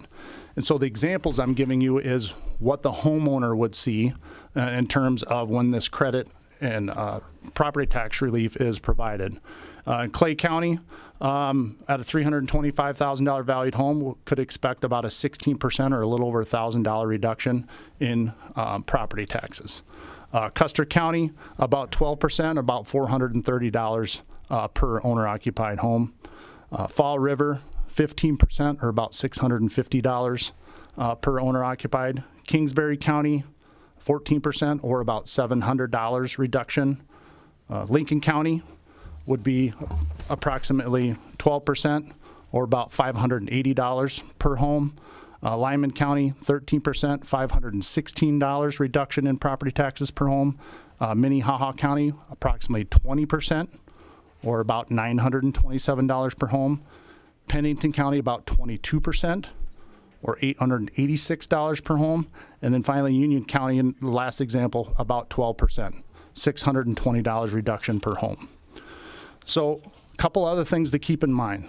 This doesn't affect the ag sector. This local tax would not impact the taxes on sales of farm machinery. Those sales are only subject to the statewide sales tax rate. This would be a local option. It wouldn't apply. Another thing to keep in mind, tourism and the corresponding visitor spending are a large part of our South Dakota economy. Many people say that tourism is the second largest piece of our economy. According to the latest statistics, tourism recorded about 15 million visitors that supported over $5 billion in visitor spending. A good share of this spending comes from visitors from out of state. What do you think the largest regions of visitor spending are as it relates to tourism? The Southeast region and the Black Hills and Badlands region. Just happens so that our visitor spending happens to be in the area that need property tax relief the most. If adopted, this plan will truly be a tax cut to South Dakotans, as we are lowering property taxes that are 100% paid by South Dakotans and replace it with a local sales tax, which includes contributions from our out-of-state visitor friends. In closing, Senate Bill 96 is a target solution. It gives the counties an optional tool to directly provide property tax relief in areas of the state that need it most. It avoids drastic cuts to schools, critical road funding, law enforcement, public safety, and other essential local government services. It doesn't impact the ag sector on the machinery excise tax.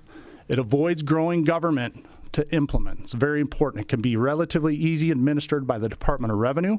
They have an existing structure that works today that limits any significant administration costs. If implemented, it's very transparent. A credit would be required on the individual property tax bill that shows property tax owners how much relief is being provided by the local sales tax. It can help avoid statewide tax increases that might be mandated at the state level, which is challenged to be distributed fairly across the state. The other thing to keep in mind as we went through our research is other states have implemented this. The state of Texas actually had this exact system in place since the 1980s. They have a little less than half of their counties that have used it. And a year ago, when the state of Georgia implemented a package of property tax relief bills, they included this exact concept in their final package. With that, Madam Chair and members of the committee, please support Senate Bill 96. It's a responsible plan that offers a unique targeted approach. Thank you. I'll be standby to offer rebuttal and answer any questions. Thank you. Thank you. Further proponent testimony.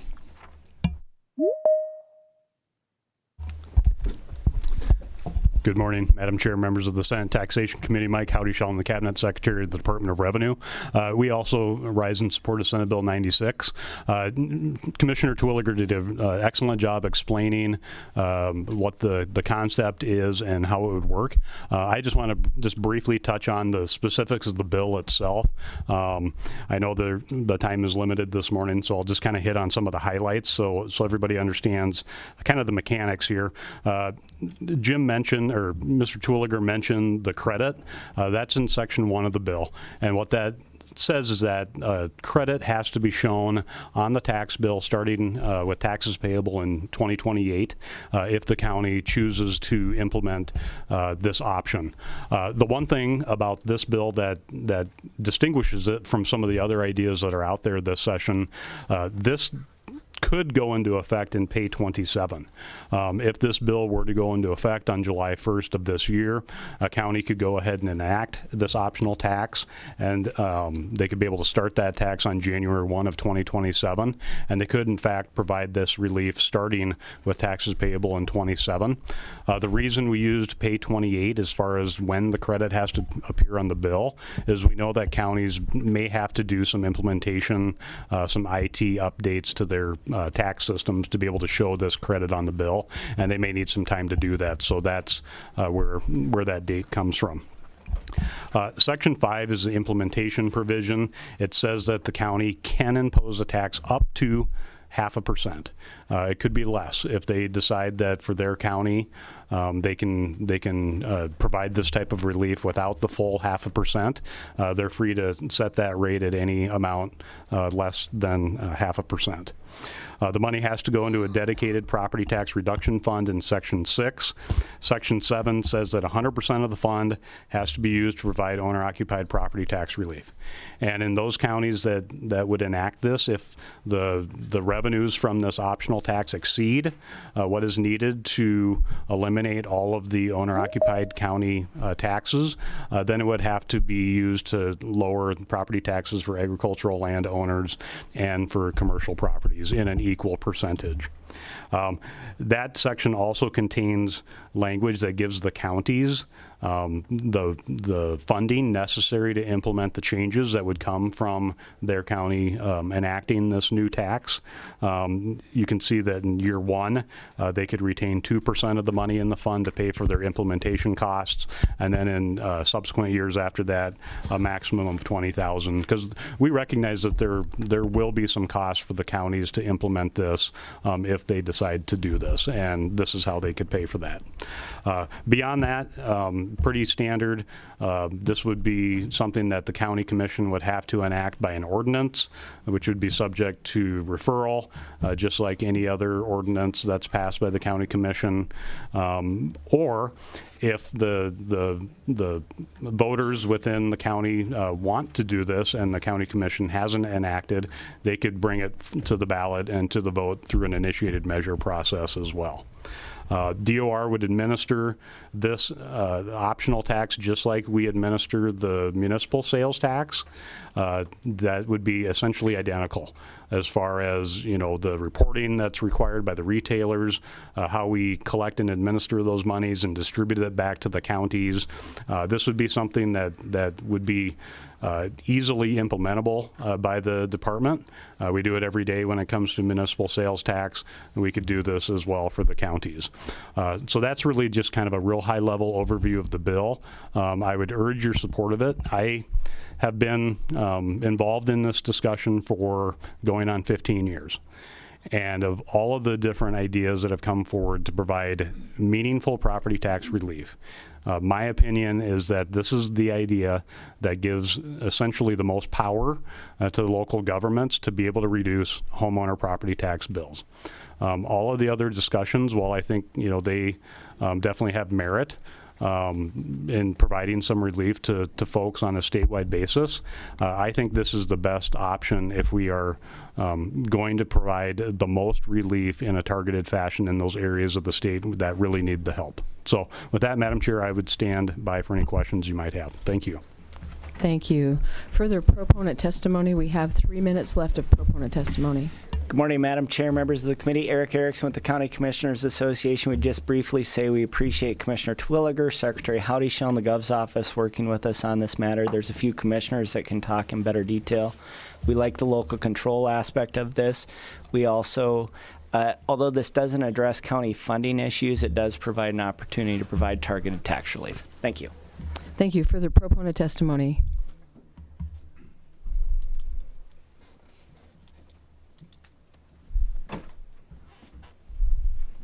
Welcome, Commissioner. I'm here today. Sir, please reintroduce yourself. Your mic wasn't on. Pardon? Please reintroduce yourself. Your mic wasn't on. Jim Schmidt, Thank Lincoln you. County Commissioner. I'm here today to support SB 96, or the governor's bill for property tax relief. But let me make this quickly statement. I've been doing this stuff for 28 years, and I've had the privilege of serving the taxpayers of Lincoln County. And we've been up and down and around every kind of levy, every kind of tax assessment there is. This made the most sense. Lincoln County, as you know, is the fastest growing county in the state of South Dakota, having gone, since my tenure over the past 20 years, has gone from a little over 8,000, now over 72,000 people. We have an annual budget of about $49,000, of which we collect $28,000 from property taxes. We have other revenue sources that make up about 14. We have cash applied of $7 million to balance our budget. So when you analyze all of these things and you want to have property tax reduction for your people, we have had two of the fastest growing school districts that have caused to have to build school districts. When you combine all of that, the taxpayers of Lincoln County rightfully had the reputation for having the highest taxes. We are seeing that the tax bonds from the schools are going down. But if you want county, like Lincoln County, to meaningful make a reduction in their taxes, we would have to cut $19 million out of our $28 million to do that. Well, you know, that's not feasible. So when you talk about the governor's proposal to go out and have the citizens themselves vote for a property tax reduction through a sales tax, we have 72, we have have, we have a lot of people to spend money in Lincoln County that certainly can put that number and make that $500 reduction possible. So I urge you to take a long look at that, and I think it's the most meaningful, fair way of going about to provide property tax reduction for our citizens in Lincoln County, but also for everybody else. And I want to make one other statement, if I may, Madam Chair. Quickly, please. We are out of time, but I'll allow you to I got finish. about 30 seconds. Of our $28 million, we get $1.5 million from growth. And I have harped on that, and I know that's not a popular subject. Growth is so important to a county like Lincoln, and there are only 6 counties that have real growth. So when you start looking at growth, I'm not in favor. I'd like to see our growth stay as it is. Thank you for the opportunity. Stand by for any questions. Thank you. We are out of time for proponent testimony. I will allow Me Too's if there are Me Too's in the room. Yep. Chair, members of the committee, Matthew Bogarts, lobbyist for South Dakota Farm Bureau, Me Too. Thank you. Further Me Too proponent testimony in the room.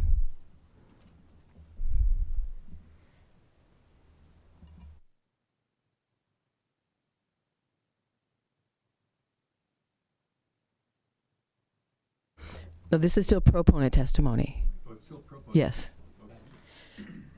Any further proponent testimony, Me Too, in the room? Any testimony online, proponent?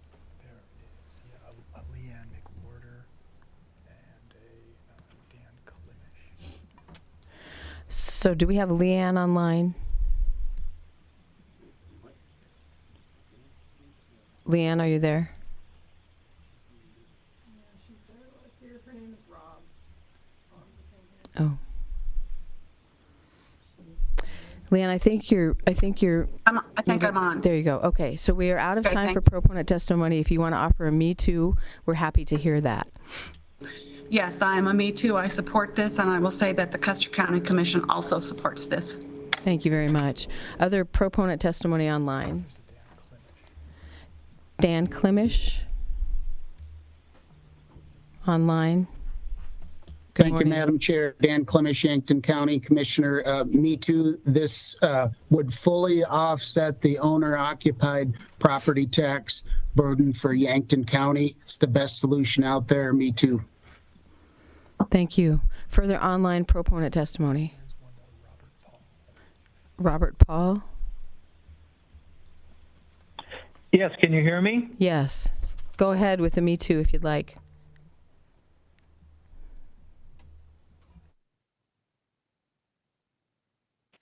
I think you're muted.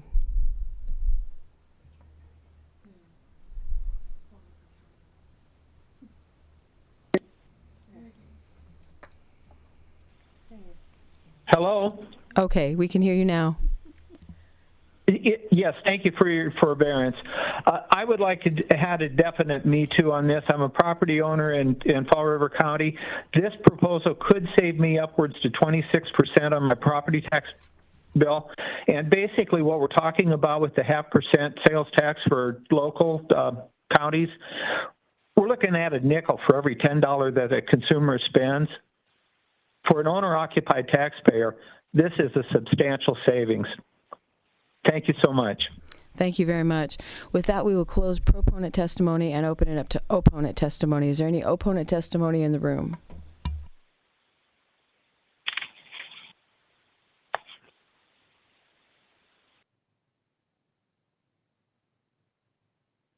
Madam Chair. Good morning. Please turn your mic on. Okay. Madam Chair, honorable members of the committee, my name is John Cunningham. I'm here on both sides of the issue. The bill as written is well intended and it's a good first draft, but it should not be passed as written, but with a few very easy to make adjustments.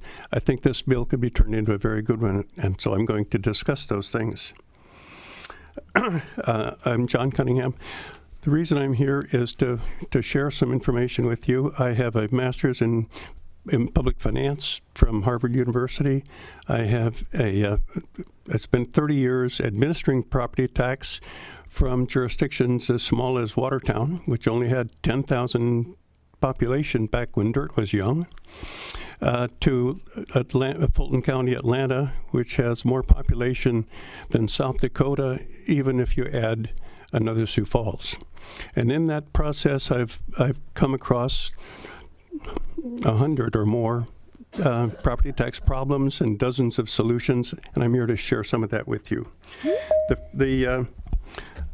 The major problem for this bill is not targeted. It's not focused. It gives a proportional. The biggest problem is it gives proportional relief. If you, Madam Chairman, have a $150,000 house and your relief is $100, and I'm the vice president of First Premier Bank with $1.5 million house, you get $100. You need a lot of help, and you get $100 relief. I get $1,000 relief, 100 times as much, and I don't need it, and I didn't even ask for it. The people who are asking for this relief are a slice of the homeownership. It's the people who have enough money to buy a house. The people less than that are renters. Typically, there's no help for them.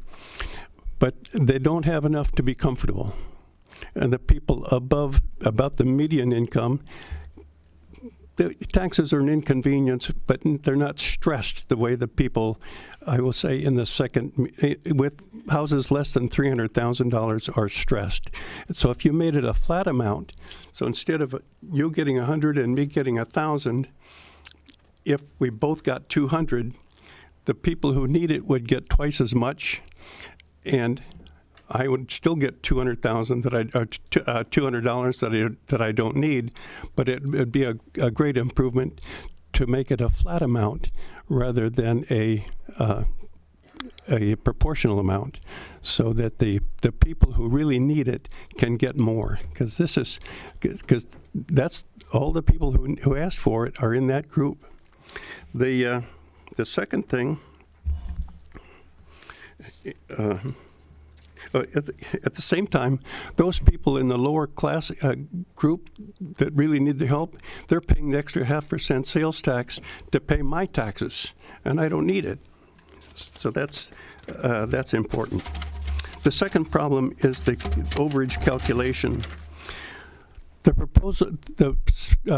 proposed bill says that if there's more money raised than is needed to cover the county's portion, and this only addresses the county portion of the sales tax, that tax, the rest of the money would then be used to reduce everybody's tax, the millage rates, reduce the various millage rates.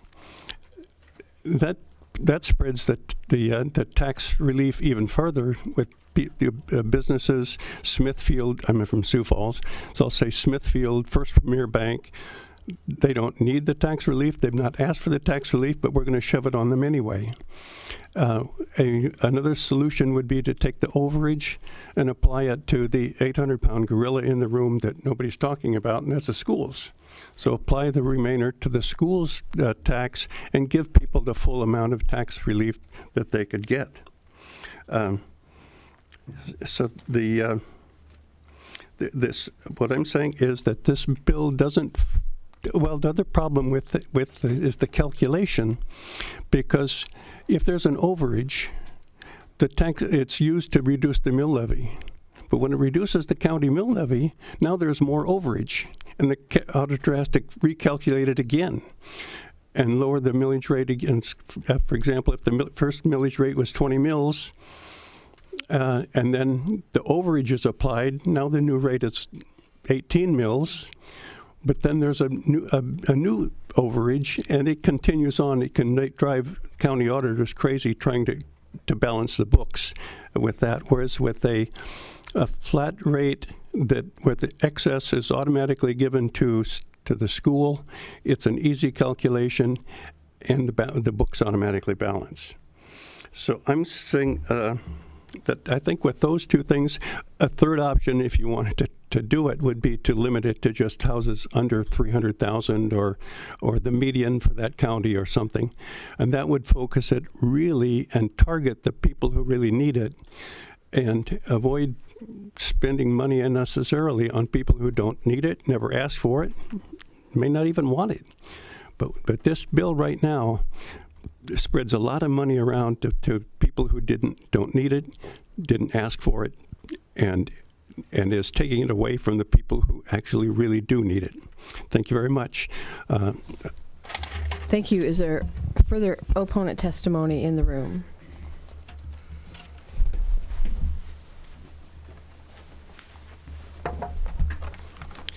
Good morning, Madam Chair, members of the committee. Nathan Sanderson, I'm the Executive Director of the South Dakota Retailers Association. I think this bill is a perfect example of an opportunity to have kind of a philosophical conversation about property taxes, and that reasonable folks can disagree on what that philosophy might be. Certainly respect the proponents of this and the governor as well. We've been talking about property taxes for the last number of years, and the Retailers Association has, since 2022, supported an effort that would utilize 0.3% of the statewide sales tax to provide owner-occupied property tax relief for all property taxpayers. Why are we opposed to Senate Bill 96? Well, a few different reasons.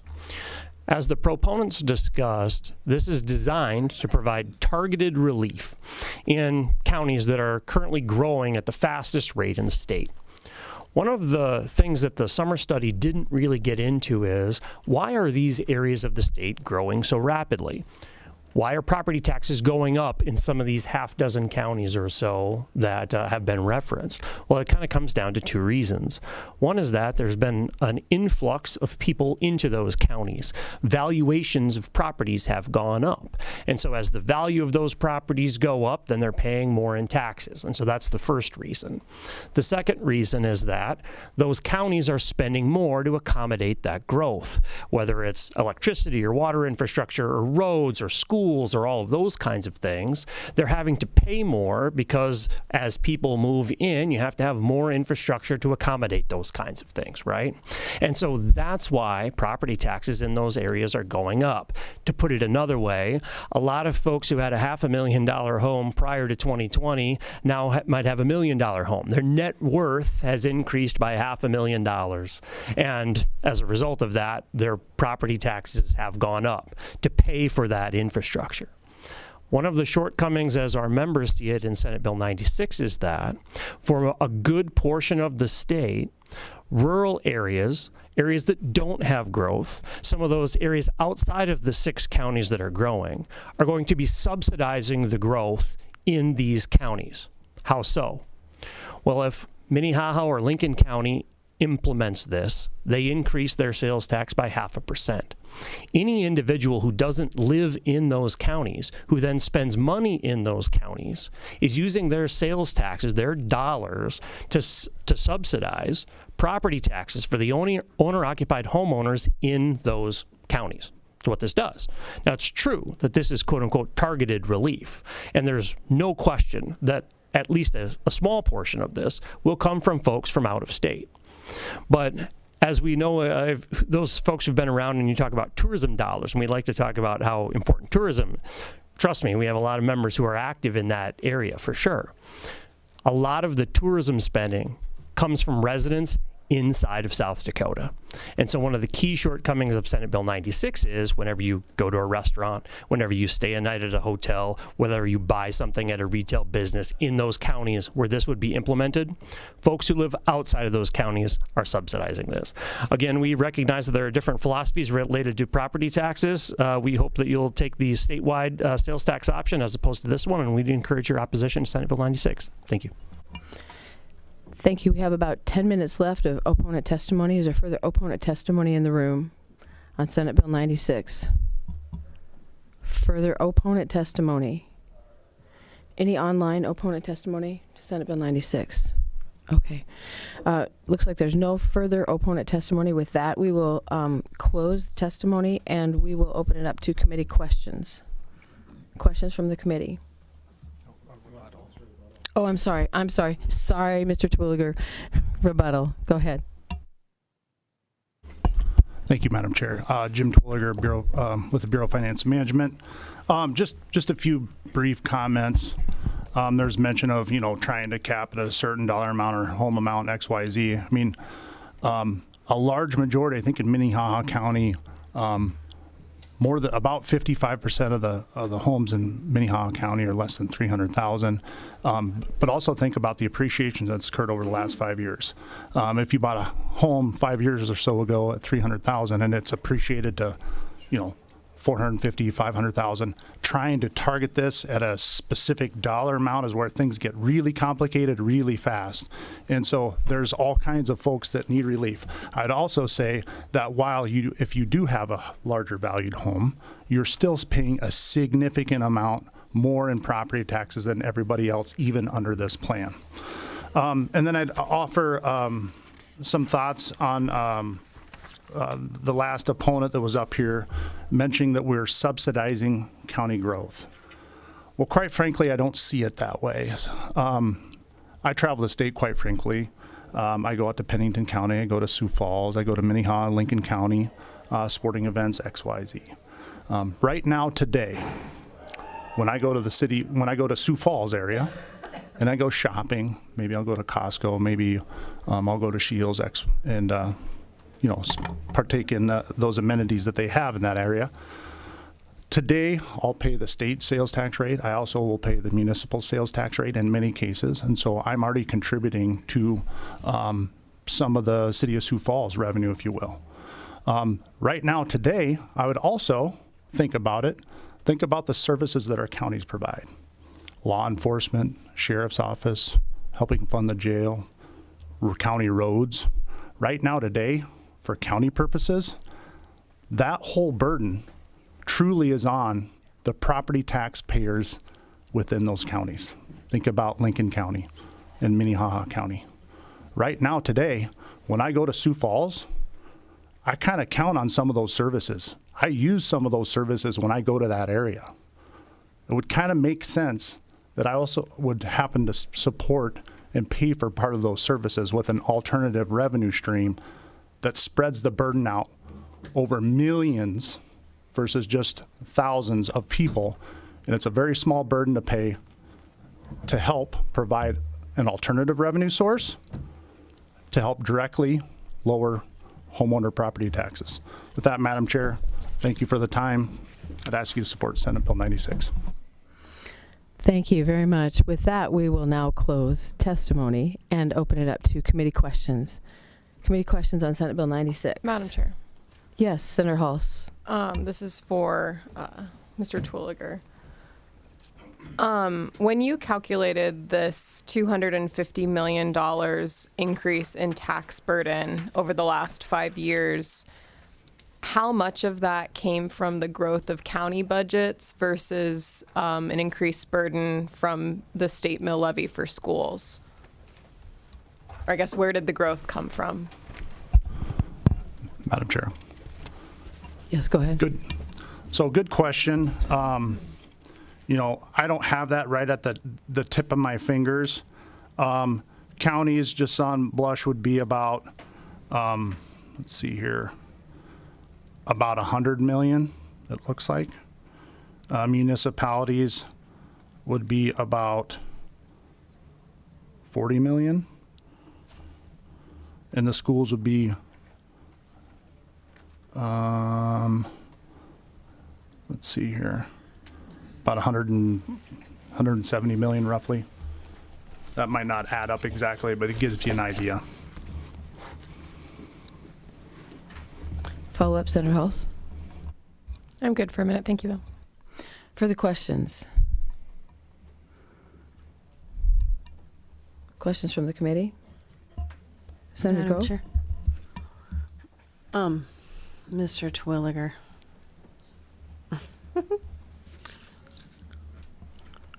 Madam Chair. Yes, go ahead, Senator Grove. I have seen some of the breakdowns of where you were saying that there were discounts in the various counties. You didn't hand that out this time, so I don't have it on top of my head of what they were, but they seem fairly significant. So how does that all work? Can you just explain that one last time to me? How are these deep discounts coming to? Because it was all over the state of South Dakota. How is that working again? Madam Chair.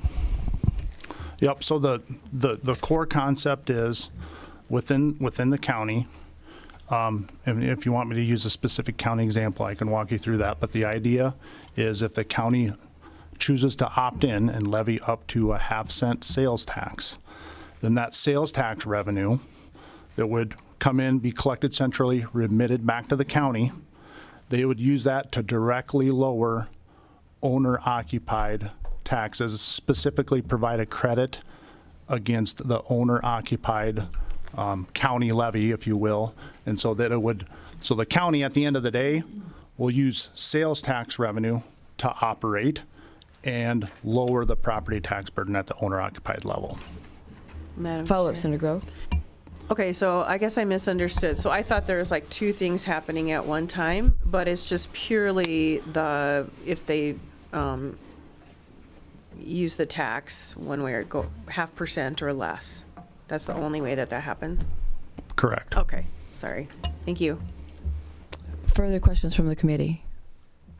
Madam Chair. Yes, Senator Blanc. I have a question for Mr. Terwilliger. Just want to make sure that I heard you correctly. I believe it was you that said this avoids growing the government because the system is basically already in place. Did I hear you correctly on that? Madam Go Chair. ahead. Correct. That's correct. Would you like me to explain that a little bit further? No, I just, Okay. just wanted to make sure that I heard that correctly. Follow-up, Senator Blanc. Yes, please. Thank you, Madam Chair. Can you tell me what's the anticipated revenue from tourism? Madam Yes. Chair, when you say the anticipated revenue from tourism, can you be more Yes, specific? from the additional 0.5%. I think that you've probably run those numbers. Are you looking at a specific county? So like Let's use Pennington. Okay. I know so some let's look- people that live there. Yep. Sounds good. I know some people that live there too. So. Very good. Okay, so in Pennington County, with the estimates, and we've done estimates of what the opportunity would be for the half-cent sales tax in Pennington County, we estimate that would be about $25.9 million. And based on the amount of revenue that is brought into the county from the county consolidated levy, which in pay 2025 was $3.68, you could eliminate 74% of that revenue.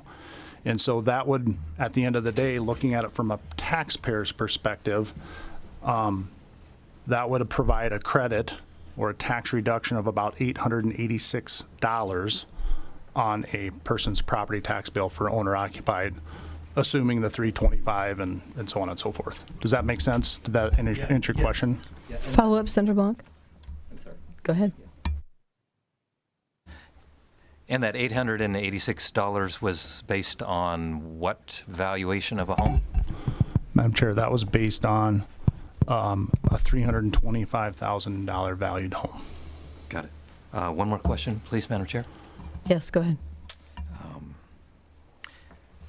If a county opts in, is there a mechanism for them to opt out if it turns out over time that the concept isn't really working as well as anticipated for their county? Madam Chair. Go ahead. I believe if a county opts in and would do this for a year or two or three, and they decide it's not the right fit for them, I think they could opt out in the same manner in which they opted in. I think it would be a little bit different, I guess, if the voters themselves opted in and it was voted on. I'd probably view that a little bit differently if the voters passed it and it was initiated by a public vote. But I think the county can opt out in the same manner in which they opted in, which should be through the passage of a resolution. Follow-up, Senator Blanc. Quick comment? Yes. Madam Chair.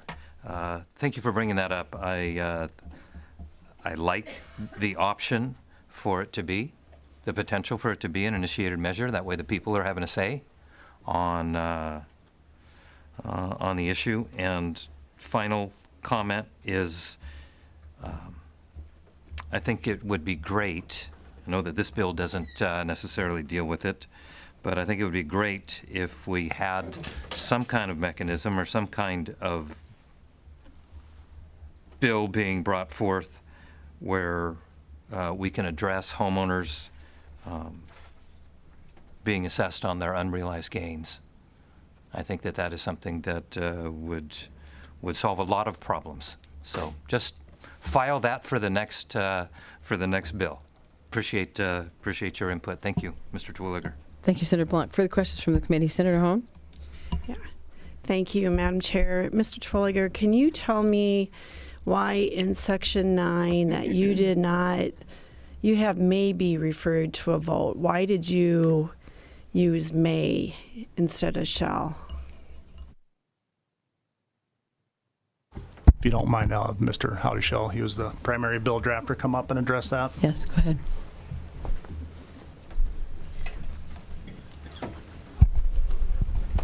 Madam Chair. Good Senator morning. Hone. Thank you for the question, Mike Howdy-Shell, Department of Revenue. The idea there was to make it like any other official action of the county commission. When the county commission takes an action, passes an ordinance, it is subject to referral. But having said that, the county commission could choose to automatically refer it, like they have the opportunity with opt-outs. They can set it for a vote if they choose to. But just to keep the structure the same for any other type of ordinance that's passed by the county, that's why it's an option that it can be taken out by the citizens on a petition to refer it. It's not an automatic referral process.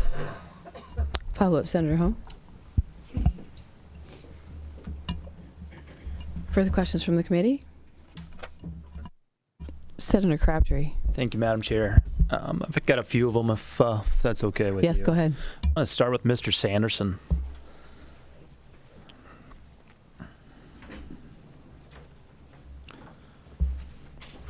Madam Chair. Go ahead. Thank you. Mr. Sanderson, there was a comment made by one of the proponents about the services are paid, that we're using services that are paid by the property taxes are there when we frequent places like I enjoy to frequent Shields myself, all right? In my mind, I think about those property taxes that are on those facilities are already paying for part of those services. I know a number of those are your members. What's your thought on that take by Mr. Terwilliger? Madam Chair, Nathan Sanderson, South Dakota Retailers Association. Go ahead. Thanks for the question, Senator. I guess I would say that's the way that all of our infrastructure is funded in every single county, right? If you're from Pierre and you're going to Sioux Falls and you're driving on the road there, yes, a certain portion of the road costs, especially at County Road, are being footed by the property taxpayers of Minnehaha County. If the folks in Sioux Falls are coming to Pierre, then the property taxpayers in Hughes County of all three classes are paying for that infrastructure. And so, yes, absolutely, property taxes are paying for infrastructure. I think the point of this is that under the bill, you've got folks who don't live there that are paying a greater percentage of that infrastructure than they otherwise would. Follow-up? A little bit of a follow-up. All right, let's shift gears just a little bit. Historically, I think we've looked at something like this proposal as a new tax, not something new that we have seen in Pierre in the time that I've been around here. Would you view it the same way as some of those previous proposals that we've seen over the last couple of years?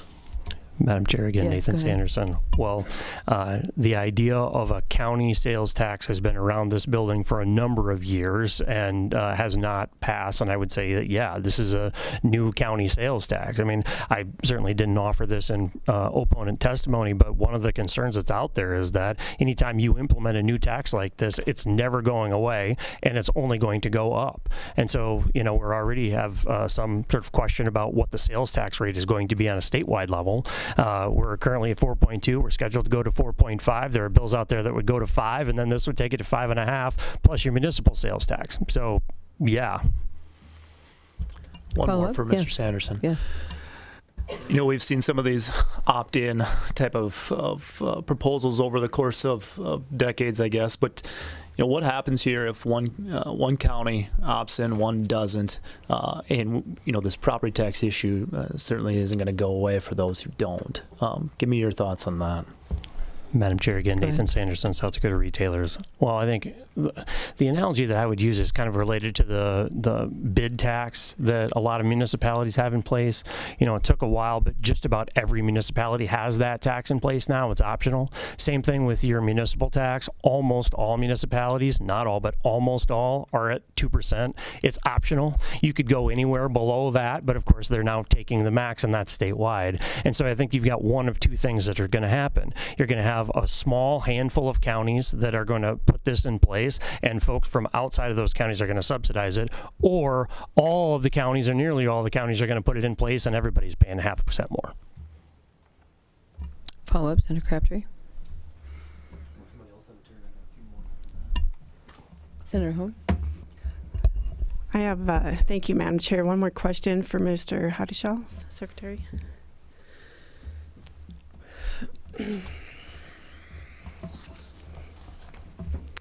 Mr. Howdishell, I have just a little heartburn with that may versus shall. Would you guys be agreeable to an amendment on that? Go ahead. Madam Chair. Senator Hone. I mean, you know, certainly, you know, anything's up for discussion. You know, as my previous comments were, trying to keep it kind of in the framework of kind of currently how things happen at the county level when they're enacting ordinances to do various things. We were trying to be consistent with that.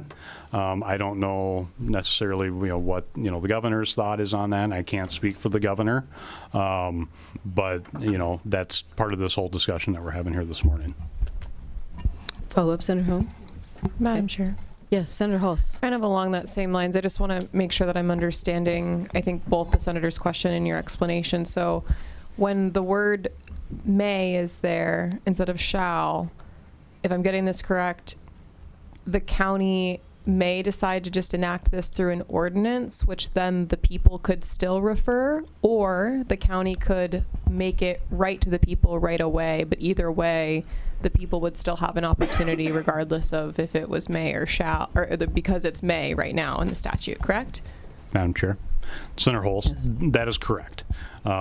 If the county were to enact an ordinance to do this, they could do two things. They could let it go into effect unless it was referred by the voters through the referendum process, like any other action of the county commission, or they could choose to automatically refer it and put it to a vote of the people. Correct. Follow up, Senator Hulse. So just to confirm, regardless, the word may doesn't change the people's opportunity to be able to refer this or have a vote on this going into place. Madam Chair? Yes. Senator Hulse, that is correct.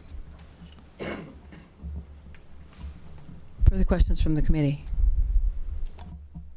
Senator Crabtree. I would have another one for Mr. Terwilliger.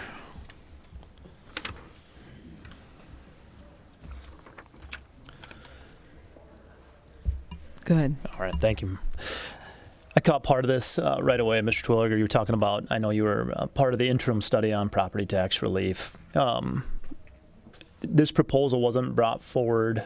It doesn't look like that was brought forward during that discussion, at least where they took a vote. Can you maybe just provide a little bit more light for us on that process from the legislative standpoint?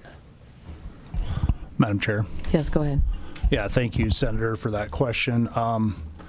I discussed this proposal in a breakout session. We had our meeting out in Rapid City. Kind of presented it to the full committee briefly. And then at the last committee, for whatever reason, I also brought it up. I think the committee understood that the bill was being brought forward on behalf of the governor. And so there was no, you know, official action taken up or down through that process, as I think everybody understood that the proposal was going to come forward. And so that's how it kind of went through the summer study. It was discussed at the Rapid City meeting as well as the peer meeting with the full committee. Follow up. Yes, it'd actually be for Commissioner Schmidt. Go ahead. He drove here a long way, so we can't just let him get off easy.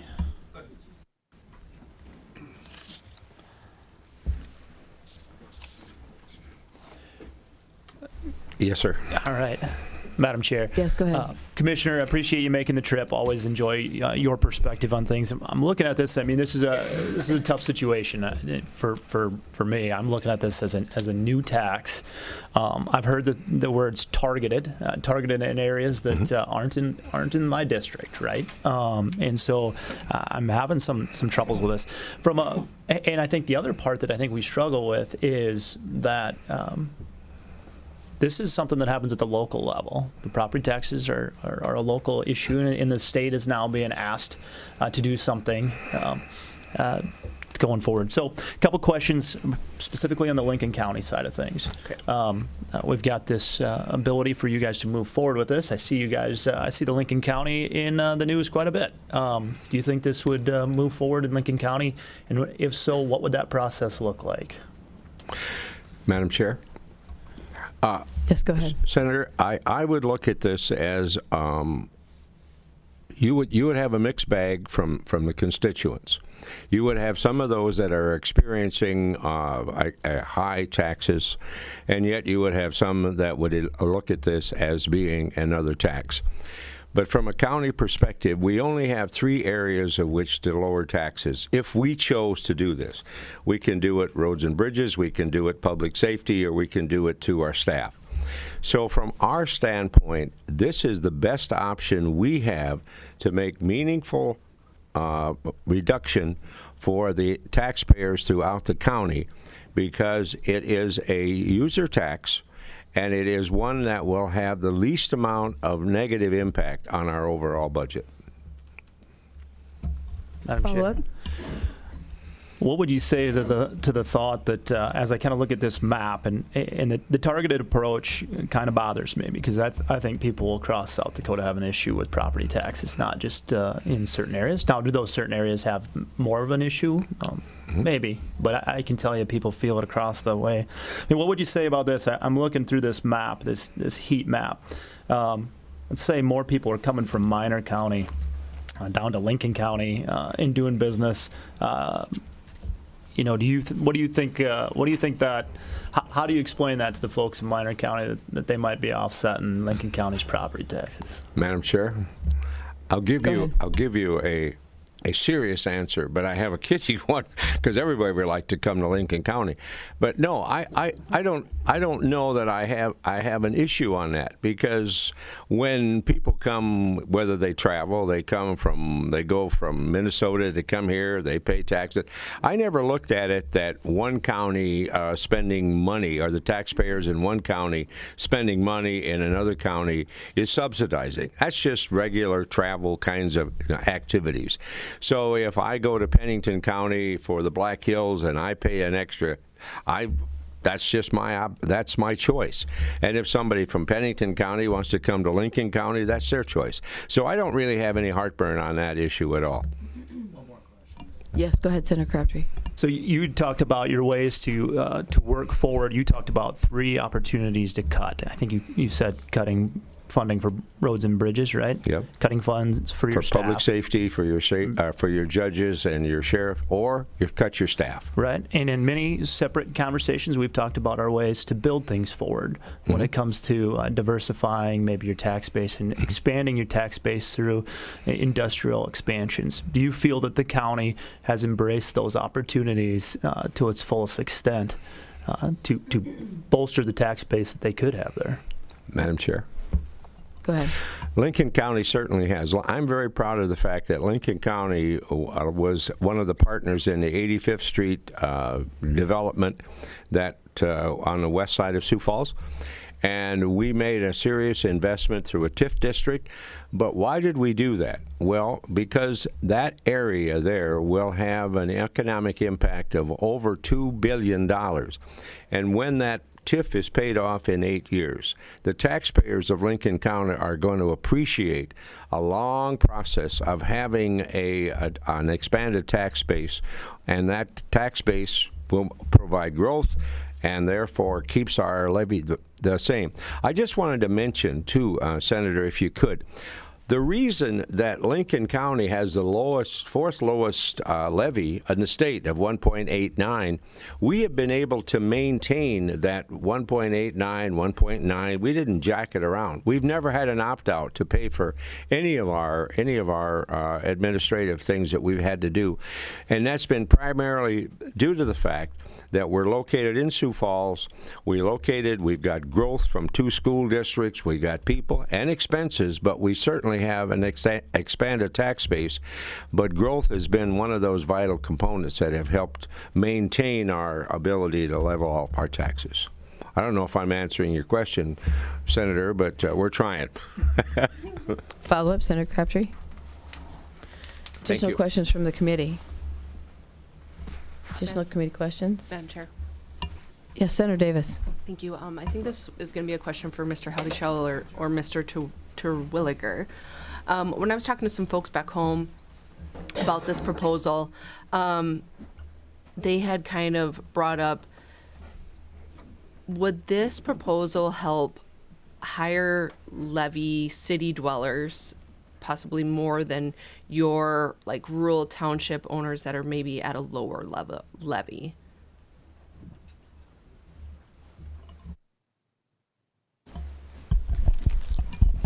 Madam Chair, Senator Davis. It's a really good question, and the answer is because this is focused on reducing the county levy that's on owner-occupied property. It's the same levy on all owner-occupied property within the county. Doesn't matter whether you're in a city or whether you're in a rural area. Everybody would get the same credit that would be applied to their tax bill. The credit would be the same percentage reduction. Granted, if your property was worth more, the actual dollar amount of the savings would be higher, but the percentage of the credit would be the same regardless of whether you were in a city or outside the city, because it's focused just on the county levy, which is the same on all property in the county. Yep. Follow-up, Senator Davis. Okay. Further questions from the committee? Senator Blanc. I should have kept Mr. Howdy-Schell up there. Getting your steps in today. Appreciate your input on this, and I hope that I'm able to ask this question in a way that a man of your intellect great intellect, can decipher what I'm really trying to ask. If a county decides to put an emergency clause on this, will it still be available to be an initiated measure and take it to the people for a vote? Mr. Howdy-Schell. Madam Chair, Senator Blanc. So I will just start with saying I am not sure what mechanism, if any, that the counties have to put an emergency provision on an ordinance. I don't know that, and maybe somebody else in the room could answer that, but my understanding would be that in any case, the referendum provisions that are referenced in the statute would allow the voters to be able to take out a petition and get it referred to a vote, regardless of how the county passes the ordinance. Madam Chair? Follow-up, Senator Blanc. An assessment on the room, does that sound accurate from those of you that know? Commissioner Schmidt. Madam Chair? Yes, please come to the mic. Commissioner. Excuse me. Thank you, sir. I'll get my 10,000 steps in. Any action that a commission... Please introduce yourself again. Thank you. Madam Chair. Senator, any action that a commission takes... Commissioner Schmidt, would you please introduce yourself again? Oh, excuse me. Thank you. I'm used to Lincoln County protocol, which is nearly as sophisticated. Jim Schmidt, Lincoln County Commissioner from Canton, South Dakota. Senator, any action that a commission takes is a referable act. In answer to your question, if it's an emergency, then you have to have an emergency to have that. And the only time, if you had a situation where you had a huge catastrophic situation where the county was expected to pay a huge amount of money, that kind of situation, we would have to go under a whole another legislative area. But the fact remains that any action that we take is referable to the public. Period. Okay? Thank you. Follow up, Senator Blanc. Madam Chair, one more question. Yes, go ahead. I think this would be for Mr. Terwilliger, please.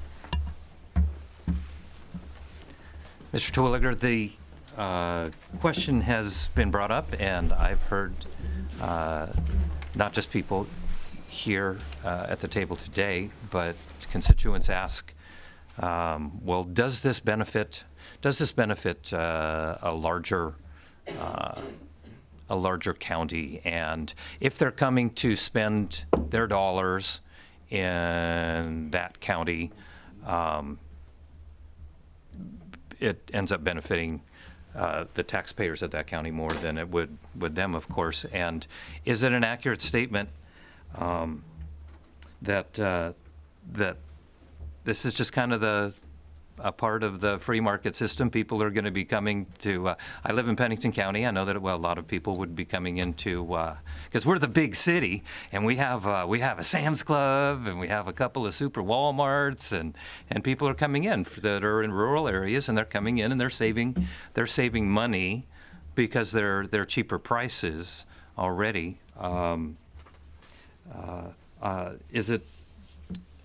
It just seems like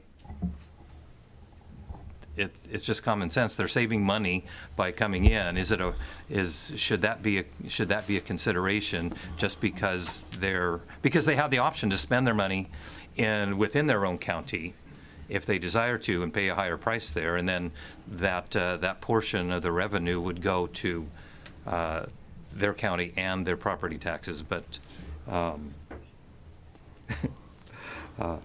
is that a fair assessment, sir?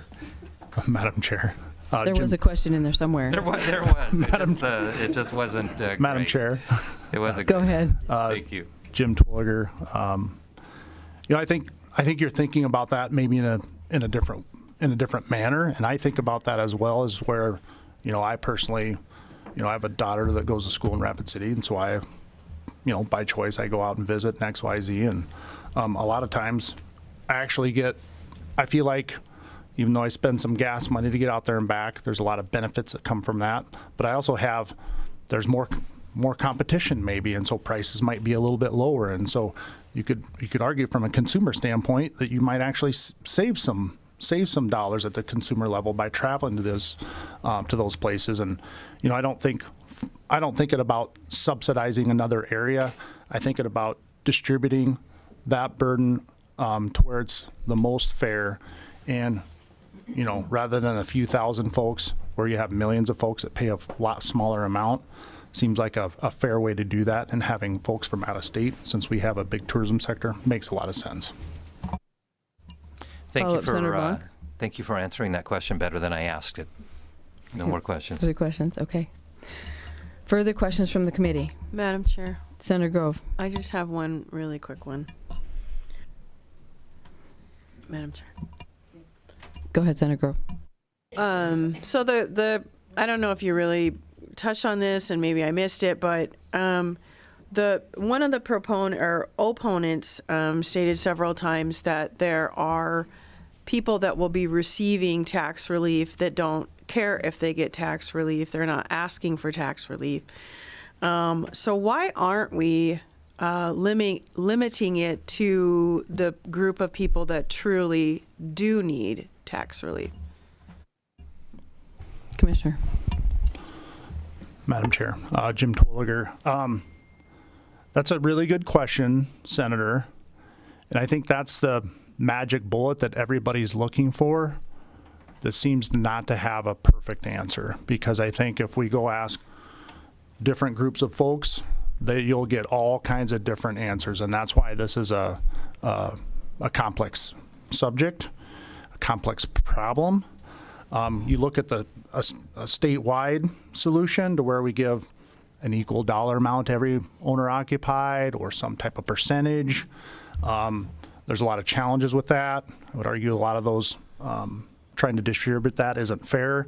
If you look a little more localized at the county level, tackling those areas where it's been hit hardest the most. That's what this proposal does. If you ask anybody if they think they need property tax relief, everybody probably raises their hand and says yes. And so I think it can be a multifaceted approach. But we also have to understand, I've been in the Capitol for, I think this is my 20th session, and there's been bills on property taxes every year. There's not a perfect solution to this. Senate Bill 96 isn't perfect, but we think it's a step in the right direction. We think it's a unique, targeted solution that should be considered. Sorry, that's not a good answer, but it's a complex problem. I think everybody's trying to find that magic bullet, and it's been elusive for a long time. Even if you look at all the proposals that came out of the legislative summer study and different proposals that have come before, there's pros and cons to all of those when you start trying to tackle this property tax issue. Follow-up, Senator Grove. Yes, Madam Chair. So, as a former insurance agent, one thing that happened over the years, is they started to increase insurance rates according to a person's credit score. And so your credit score, when it was bad, your insurance rates were higher because they assumed that you were a higher risk of having an accident. I don't know where that comes from, but anyway, that was their assumption. So I just think about that in, the kind of a step system. So if maybe it should be reverse finally for once. I'm a lower income person, therefore I get a bigger tax break on my property taxes because I'm looking for more assistance than perhaps someone who has a $6.9 million home and, just a thought. Commissioner Jamal. Madam Chair. Yeah. Just a response to that, we had some questions that came up about income and setting up things based on income. And I say this, fortunately in South Dakota, we are not income tax experts, right? We don't have a personal income tax. The Department of Revenue doesn't have personal income information on all of us individuals like the IRS does at the federal level. And so trying to design something that hits these marks is challenging. And then I talk about the administrative burden. Then the administrative burden becomes so great that it's almost, we're trying to balance that out, if that makes sense. And so when we start talking about income levels and taxes, we don't have income tax expertise in South Dakota. And I think that's a good thing. Further questions, Senator Grove? Okay. Any further questions from the committee? Further questions from the committee? I have a couple. Hard to imagine with all the questions that have been asked. So, Mr. Terwilliger, can you just tell me if I'm thinking about this correctly? When we look at a targeted approach where counties have the option of implementing this tax and then reducing property tax, is the model something like a tourism tax where the tourism tax can be applied by certain municipalities or counties, and it's a targeted tax as opposed to broadly across the state implemented? Madam Chair. So I think when we look at the proposal in Senate Bill 96, it's targeted in the sense that it can be implemented optional county by county basis, right? And so the tax for ease of administration, the tax would apply very similar, basically just like a municipal tax rate would be today, or not the rate. The rate would be much lower to half percent, but it's targeted and it could be a county by county. And I mentioned in my testimony that after we came up with this concept, it was very interesting that we found out that the state of Texas has been doing this since the late 1980s and has maintained it, and they have actually a little bit less than half of their counties utilize this program. It's almost exactly the same. And then a year ago, the state of Georgia passed a very similar concept. The rate's a little bit different, but the concept's exactly the same to provide property tax relief. So it's targeted in the sense of each county can decide if it's a right fit for them to directly provide property tax relief. Thank you. And one additional question. One of the opponents talked about the extra if there's leftover credit, that it would be used to reduce the millage rates and provide overall relief. And his suggestion was, why don't we take the overage and apply it directly to additional credit to individual property tax bills? Can you address that? Madam Chair? Yeah. So when we were coming up with this concept and kind of going through all the details, really the target is providing a replacement or alternative revenue source for the county consolidated levy, for the focus to first be on owner-occupied properties, because that's where I think we all agree is where the most concern has been over the last 5 years, where valuations have gone up, tax burden has gone up for owner-occupied properties. So that was the first target. And so the target was how much revenue comes in from the county consolidated levy for owner-occupied. And that's how we kind of looked at the different rates. We looked at the 0.5%. You look at it statewide. That seemed to kind of hit the mark where in a lot of cases you're getting close to eliminating that county consolidated levy and revenue for owner occupied. If it happens to be more than that, there's two things that could occur. The county could actually lower the rate so they can just focus on owner occupied, or if it goes higher, that it would benefit the other property tax classes, being commercial and ag. And so that's how it's designed. If you start getting super complicated, it becomes a lot harder to administer it at the county level. And so we try to strike a balance of keeping it simple and straightforward and easy to administer, so we're not increasing the administrative burden, growing government to implement it. Does that answer your question, Madam Chair? I think so. So I'm reading between the lines here, but if you were to apply it then to the school district portion of the tax bill, would that involve the school district and more administration on like the school district's part? Madam Chair, no, I don't expect the schools would be impacted at all. And so really the administration is contained to the county level. And so it's focused on that county consolidated levy and revenue at the county level. And it provides the county that alternative revenue source to lower the property tax bill. So it should not affect the schools at all from an administration standpoint.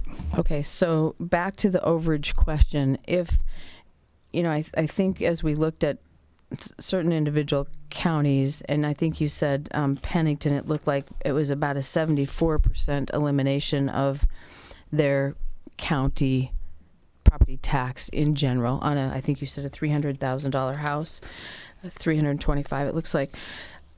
So let's just say maybe it comes in, instead of 74%, maybe it comes in at 110% for some reason. What do you do with that extra 10% over the 100%?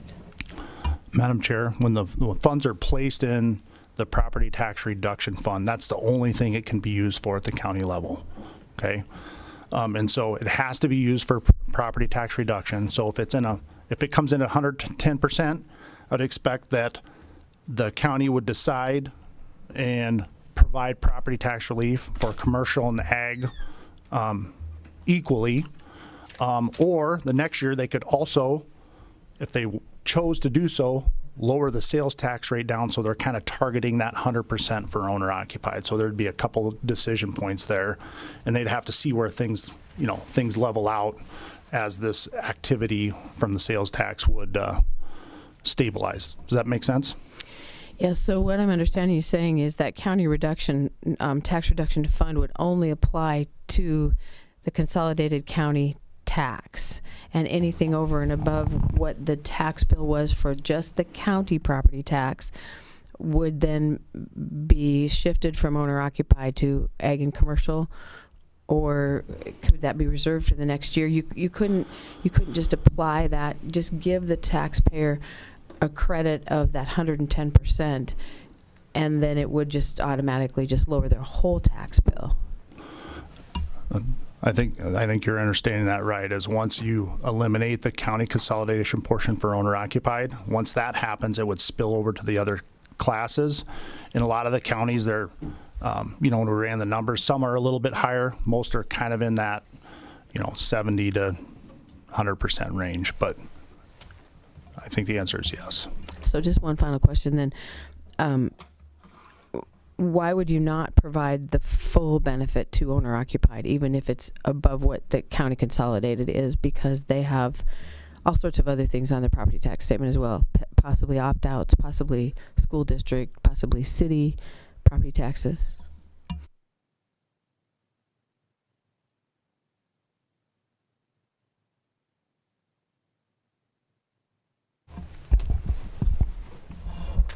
Madam Chair. Yes. Mike Howdyshell, Department of Revenue.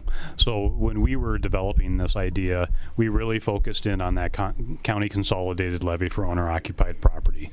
And the idea was to eliminate as much of that as possible by a local option sales tax for the county.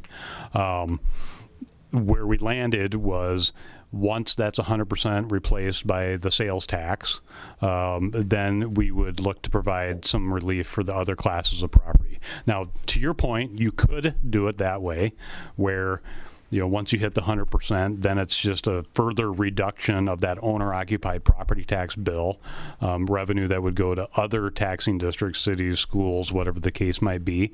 But for simplicity, we think keeping it confined to the county consolidated levy and just at the county level makes it easier to administer. It does potentially provide relief for the other classes of property if there's an overage there, and kind of still accomplishes the goals, which is really that significant reduction for owner-occupied property. Even though it's just that county portion, as you can see from our examples, that can be a considerable amount of money in many counties. So the downside of letting it spill over is additional administrative costs. I'm looking at it from the taxpayer perspective. And as the taxpayer looks at their property tax bill, I think they would appreciate the full benefit of whatever that sales tax was, not just up to whatever their county portion is. So I'm wondering, why would we not do that? What would be the reasons we would not do that? Madam Chair, I think my response to that would be the reason is that the purpose of this optional or alternative revenue stream is to fund county government. It's to provide an alternative to the property taxes being paid by owner-occupied. We didn't really get into a discussion for the other taxing districts and their revenue streams. Of course, the cities, they get property tax and sales tax currently that funds their budget. School districts get property taxes and dollars from the state through the state aid formula, which are state sales tax dollars. So the idea was to keep the relief and the benefit of this new revenue source limited to the counties. Thank you. I appreciate that. I think the perspective is just a little different. My focus is providing property tax relief to the individual taxpayer, and your focus was to do that by focusing it on the county. So we can have more of a conversation about that offline, but I appreciate that. Thank you very much. So with that, we'll close committee questions, and we will open it up to committee discussion and or action. Madam Chair. Senator Hulse. I move do pass. So there's a motion by Senator Hulse, a second by Senator Blanc. Is there any discussion on your motion, Senator Hulse? Yes, Madam Chair. I just made a little laundry list as we were going through those questions, I guess, of a couple points that I just wanted to point out. And so I'm going to start with the question of who needs relief the most.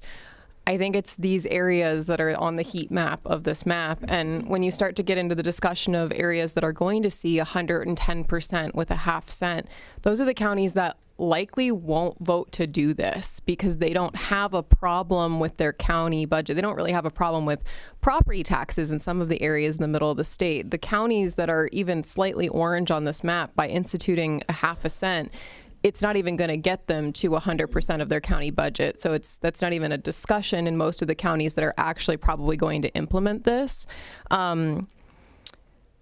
People can still refer this and they will still have a say regardless. So if the county chooses to just put this in as an ordinance, you can, collect petitions and refer it if you don't want it, which I think is great. I think a lot of counties that are going to do this probably are going to put it on the ballot anyway because they don't want to have to vote on a tax increase without a say of the people. At least if I was a county commissioner, that's what I would do, but I'm not. State senator and voting on this bill today. So let's keep our eye on the ball of this bill. Income-based focuses will grow government. We see in the elderly assessment or the other low income, that those are hard to administer because they do include income requirements. And so this is the cleanest way to do it, by buying mills down at the county level. And I think when you start talking about, trying to apply any excess to a school mill or a ambulance district mill or a road district mill or something like that, it messes with, first of all, the school funding formula. If you have some counties that have more revenue at the local level from a county sales tax, then the school funding formula kind of goes off the rails a little bit. But then also, what is on the rest of your property tax bill? The only other mills that are left are more local things like road districts, ambulance districts, and things that are decided more at the local level. So when you start to talk about how do you take that extra 10% and apply it to other mills, it gets a little complicated because some people don't live in road districts. Some people don't have so how do you choose what other mill to apply it to in a way that would be fair for every homeowner? Whereas every homeowner definitely has a county mill on their property tax bill, whereas some people don't live within a municipality boundary and other things. And so, I don't think the 10% overage is really going to be an issue for most of the counties that would implement this. And to the extent that it would be, I think most counties would probably just keep it in their, if they want it just to go to owner occupied, they'll keep it in that fund. And the next year they'll get a little extra 10%, or they'll adjust their, half cent down to 4 cents for the next year or something like that if you're a good county commissioner. And that's the other thing, is we have elections for county commissioners as well. So if you don't like what your county commissioners are doing, vote somebody else in. So with that, I think this is a good bill to address the county portion of the budget, and then we'll see other property tax bills come through here that will address, I hope, the school funding portion of a county a taxpayer's bill. Thank you. Further comments on the motion? Senator Blanc. Thank you, Madam Chair. Well, I think that it's been said several times in this committee, there aren't any perfect bills. I haven't seen one. I think all the questions that have been asked, I think all the discussion that we've had has been fair. We've brought up things that may potentially be concerns, but I want to tell you what I like about this bill. Number one, it avoids growing government. The system is already in place. I like that it's an opt-in. It's not mandatory, and that it's not going to work out great for every county. So they have their option not to use it. I think it's very important, as Senator Hulse mentioned, that we provide the mechanism for this to be taken to the voter. I think that it should be taken to the voter, especially in our county. And there's a few other reasons, but that's enough. I think we're ready to vote. Thank you, Senator Blanc. Further comments from the committee? Go ahead. Senator Grove. Thank you, Madam Chair. So I do have actually some concerns with the whole referendum thing. We're already having problems with the whole referendum thing and the school opt-outs.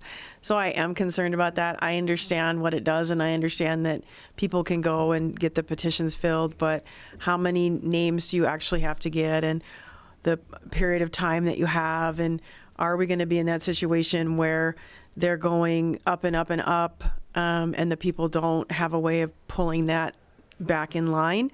So I am concerned about that. I like the direction that we're going here, and I am going to be a yes if we get to that point. Wait, did you make a motion?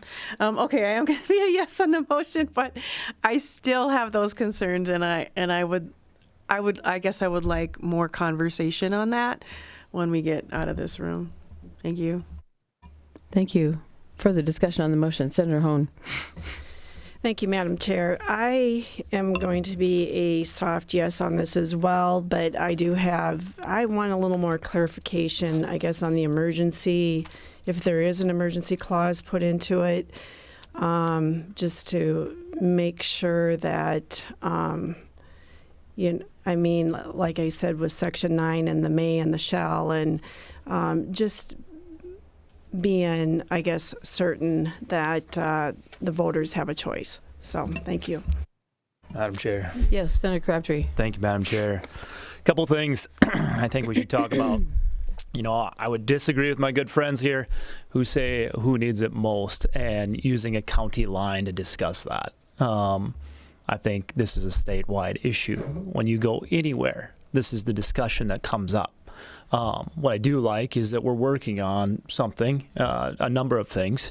But I think, us saying that it is about a few counties is missing the mark, to be honest. Now let's just talk about, I think, the good, the bad, and the ugly. When I look at this, the good on this is it works with some of the other ideas that are out there.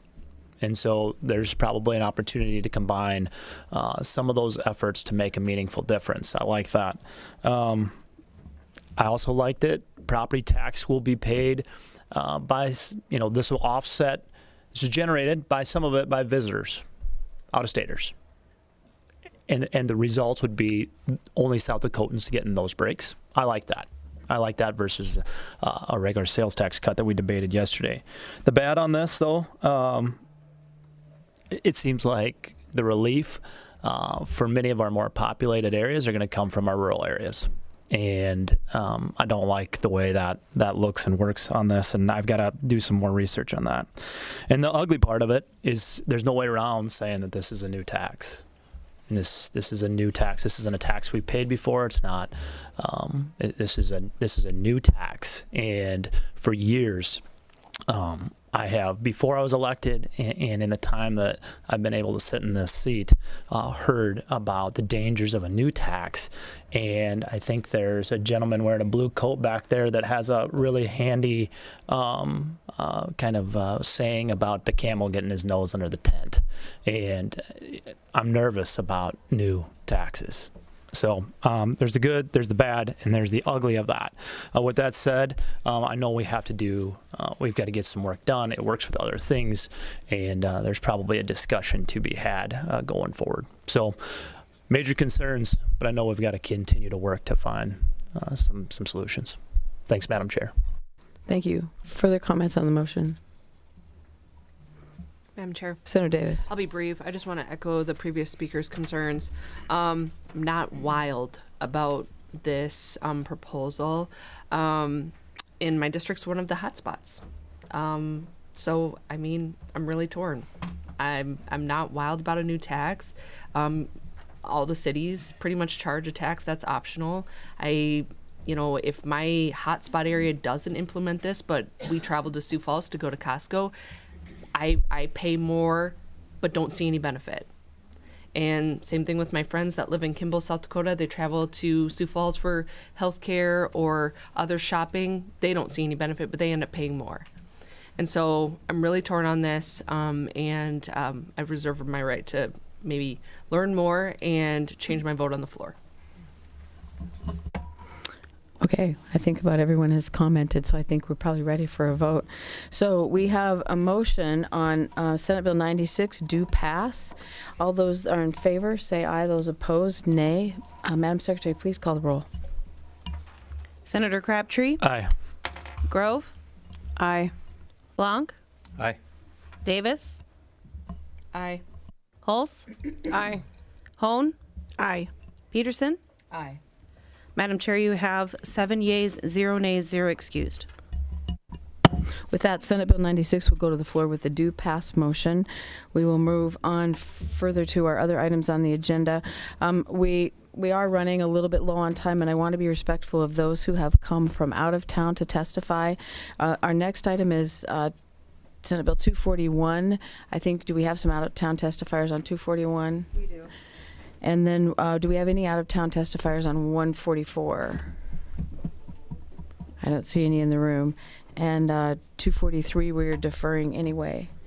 So we will go ahead with Senate Bill 241. We are going to limit our proponent and opponent testimony to 10 minutes, and then we'll have discussion after that. So with that, proponents to Senate Bill 241, which is an act to require the Department of Revenue to provide an annual report to Indian tribes regarding certain tax collections. Proponent testimony. Good morning, Madam Chair and Senate Taxation. I'm handing some amazing information out. I have an amendment as well. I don't know if I could... Has that been published? It has been. I think it's A, 241A. Is it 214A or 241A? I think so. Pretty sure. Yeah, it is. Would you like that moved at this time? Yes, please. Is there a motion? Madam Chair, I move 241A. Is there a second? It's been moved and seconded to adopt 241A. All those in favor say aye. Aye. Those opposed? Okay. All right, feel free to address the bill as amended. Thank you. Good morning again, Madam Chair and Senate Taxation, and Hihani Wash Day to my relatives. Welcome to Senate Taxation. I come to you today in a good way with a good heart, and I pray this begins a fresh start in handling this taxation issue. SB 241 is necessary because currently the Department of Revenue lacks consistent, accurate information about taxes collected from tribal members, both in areas with formal tax agreements and areas without. Without this reporting, the state cannot fully assess revenue flows, plan budgets, or maintain accountability to the public. At the same time, the bill ensures tribes have visibility into these collections while respecting tribal sovereignty and minimizing legal risk. It creates a structured, consistent reporting process that benefits both the state and our tribal partners. For tribes that already have formal tax collection agreements with the state, this bill ensures they receive annual reports showing the actual tax revenue collected, broken down by type of tax, and separated into remote versus non-remote sales. These reports also include retroactive data from 2020 through 2025, giving tribes historical insight into revenue trends. This helps tribal governments plan effectively, evaluate their agreements, and make data-driven decisions for the benefit of their communities. Equally important, the bill addresses tribes without formal agreements like mine, including members living on tribal lands outside of agreement areas. The Department of Revenue will provide estimated tax collections based on population proportions in each relevant county.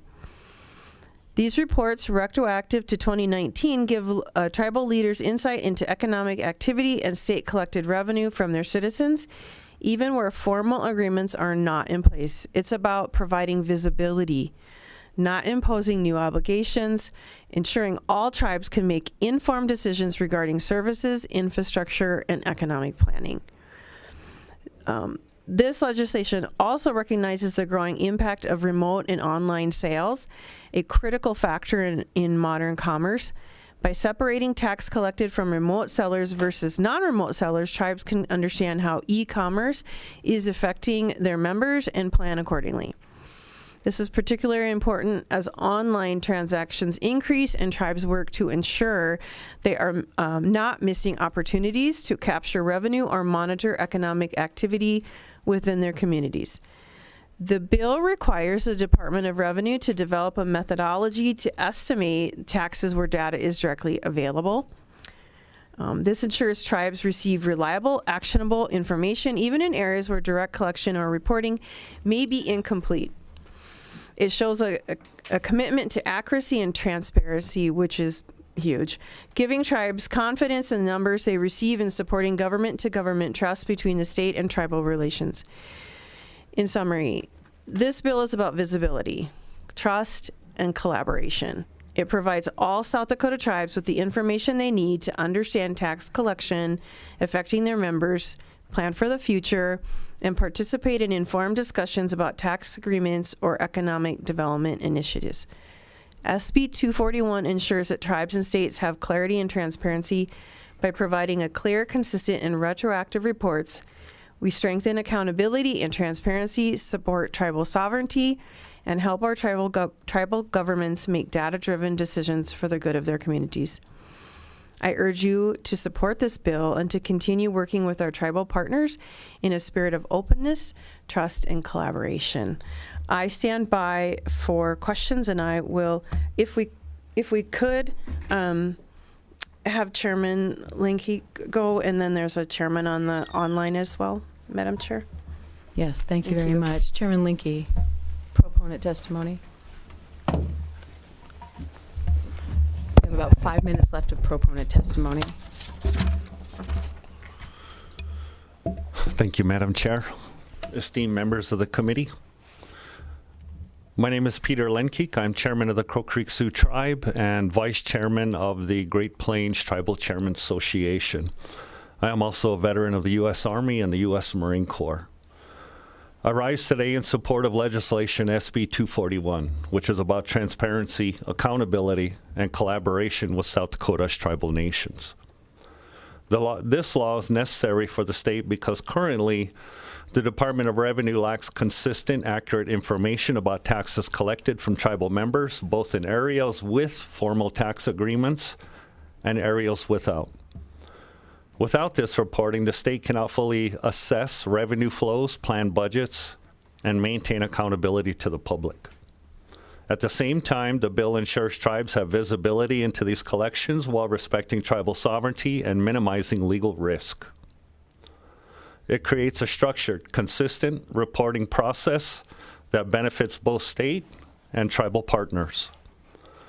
For tribes that already have formal tax collection agreements with the state, this bill ensures they receive annual reports showing the actual tax revenue collected, broken down by type of tax and separated into remote versus non-remote areas, non-remote sales. These reports also include retroactive data from 2020 through 2025. Giving tribes historical insight into revenue trends, this helps tribal governments plan effectively, evaluate their agreements, and make data-driven decisions.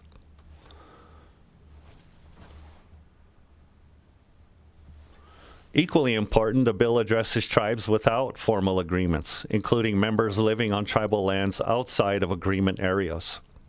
The Department of Revenue will provide estimated tax collections based on population proportions in each relevant county. These reports, retroactive to 2019, give tribal leaders insight into economic activity and state-collected revenue from its citizens, even where formal agreements are not in place. It's about providing visibility, not imposing new obligations, ensuring all tribes can make informed decisions regarding services, infrastructure, and economic planning. This legislation also recognizes the growing impact of remote and online sales, a critical factor in modern-day commerce. By separating taxes collected from remote sellers versus the non-remote sellers, tribes can understand how e-commerce is affecting their members, their economy, and they can plan accordingly. This is particularly important as online transactions increase and tribes work to ensure they are not missing opportunities to capture revenue or monitor economic activity within their communities. The bill requires the Department of Revenue to develop a methodology to estimate taxes where data is not directly available. This ensures tribes receive reliable, actionable information, even in areas where direct collection or reporting may be incomplete. It shows a commitment to accuracy and transparency, giving tribes confidence in the numbers they receive and supporting government-to-government trust between the state and the tribal nations. In summary, this bill is about visibility, trust, collaboration. It provides all South Dakota tribes with the information they need to understand tax collection affecting their members and their economy, plan for the future, and participate in informed discussions about tax agreements or economic development initiatives. SB 241 ensures that tribes and states have clarity and transparency. By providing clear, consistent, retroactive reports, we strengthen accountability and transparency, support tribal sovereignty, and help our tribal governments make data-driven decisions for the good of their communities. I urge my colleagues to support this bill and to continue working with our tribal partners in the spirit of openness, trust, and collaboration. Thank you. Thank you. Is there another proponent online? Chairman Gourneau? Yes, absolutely. My name is Boyd Gourneau. I currently serve as chairman of the Lower Brule Sioux Tribe. Can you hear me? Yes, we can. We are running close to our time limit, but go ahead. We want to hear what you have to say, but please be succinct. Thank you. Yes, ma'am. The Lord Bruce Sioux Tribe does not have a tax compact with the state of South Dakota. Any tax collected from tribal members on their sovereign lands is a legal issue that must be addressed with full respect for our sovereignty. I can speak personally. I myself have paid state tax on online purchases. My family has as well. How do we get the money back? The money should never have been collected in the first place. Lower Brule is, in effect, a tax-free zone for tribal members. The state may want a compact, or may want to have a tax compact. However, Lower Brule should and will not be forced to tax our citizens, nor should any tax be collected by another jurisdiction without our agreement. SB 241 is critical because we currently have no visibility into what taxes are being collected from non-compacted tribal lands. How much has been taken, where it is being held, or why it is being collected at all. Without transparency, there's a significant legal risk and uncertainty for both the tribe and the state. This bill does not impose any new taxes or expand state authority. It simply requires structured, accountable reporting of any taxes already collected, including distinctions between remote and in-person sales. The Lord Brule can understand what is happening to ensure proper resolution. Access to this information is just not about governance. It is about protecting sovereignty, preventing improper collection, and ensuring accountability. SB 241 is a necessary step towards transparency, legal clarity, and the protection of our citizens. Thank you for your time and attention. Thank you. We have gone over a little bit with our proponent testimony, so I'll close proponent testimony now and move to opponent testimony.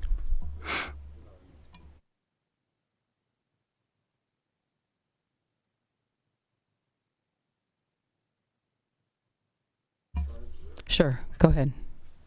Real quickly, just me too.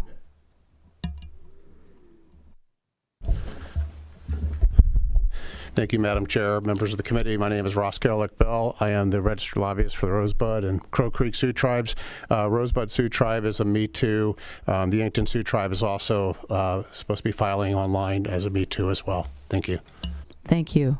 Okay, we'll now move to opponent testimony.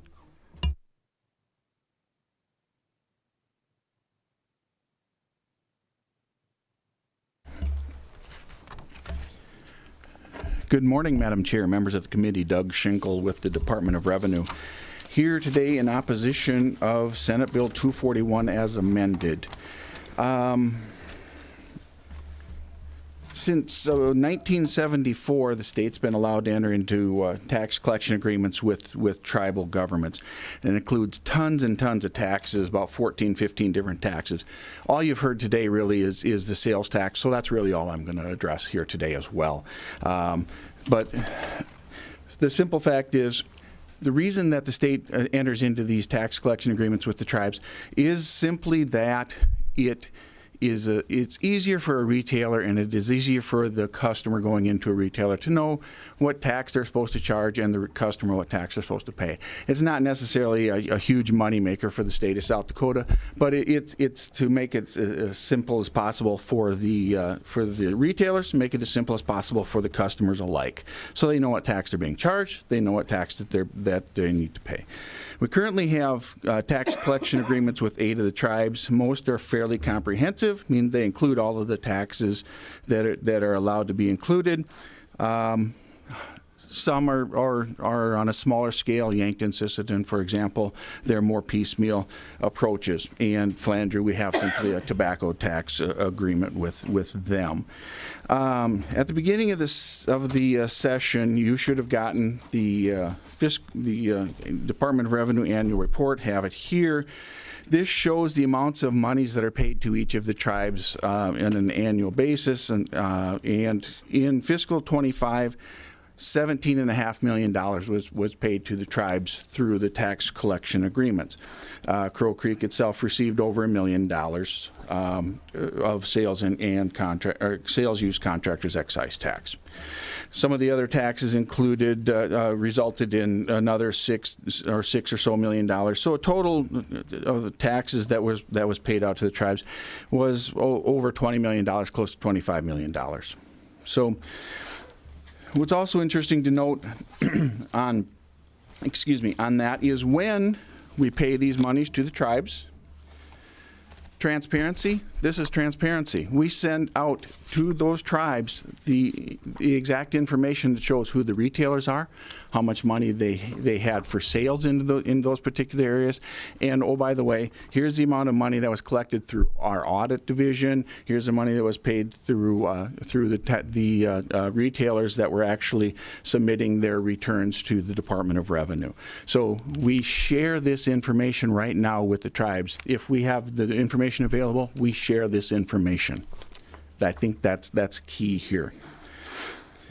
So when we're getting close to the end of an agreement with the tribes, we will sit down and have discussions. And it's an open, honest discussion about the taxes that are going to be included. It's an open, honest discussion about the area that's included in the agreement. And it's an open, honest discussion on what those percentage splits should be. So I have here today showing with Cheyenne River, for example, the split is 85% to the tribe, 15% to the state. Ogallala, 96.4 tribe to state. Rosebud, 94.6 to the state. Sisseton Wahpeton is a 78-22 split. And with Sisseton, another interesting fact is that we had discussions regarding remote sellers.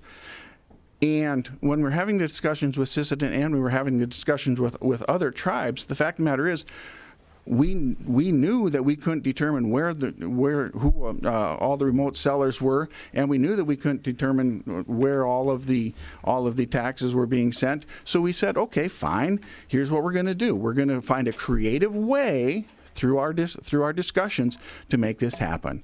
And what we did was with Sisseton and with Yankton, we said, okay, we assume it's going to be this much money, so we're making some additional payments in addition to that percentage split to those tribes. Okay, and with the last one, we had the same issue with Rosebud, saying, hey, we don't know where all your tribal members are located necessarily, so we found a creative way to talk about and to think about the remote seller numbers that are being discussed here. So the fact of the matter is, we are open, we are honest, we do want to have these continued conversations with the tribes, and we think the best time to do that is truly when we're sitting down to have these compact negotiations, and not through some of the requests here for the reports, and especially the retroactive reports, which really have no bearing on the tax collection amount anyway, to be perfectly honest with you.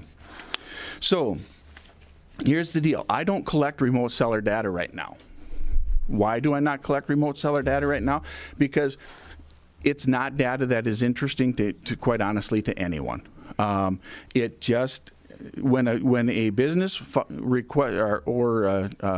an application with the department, it's on the exact same. They get the exact same license. They get the exact same retailer's license. And when they're filing return, they file the return. The remote seller and a non-remote seller file their returns exactly the same.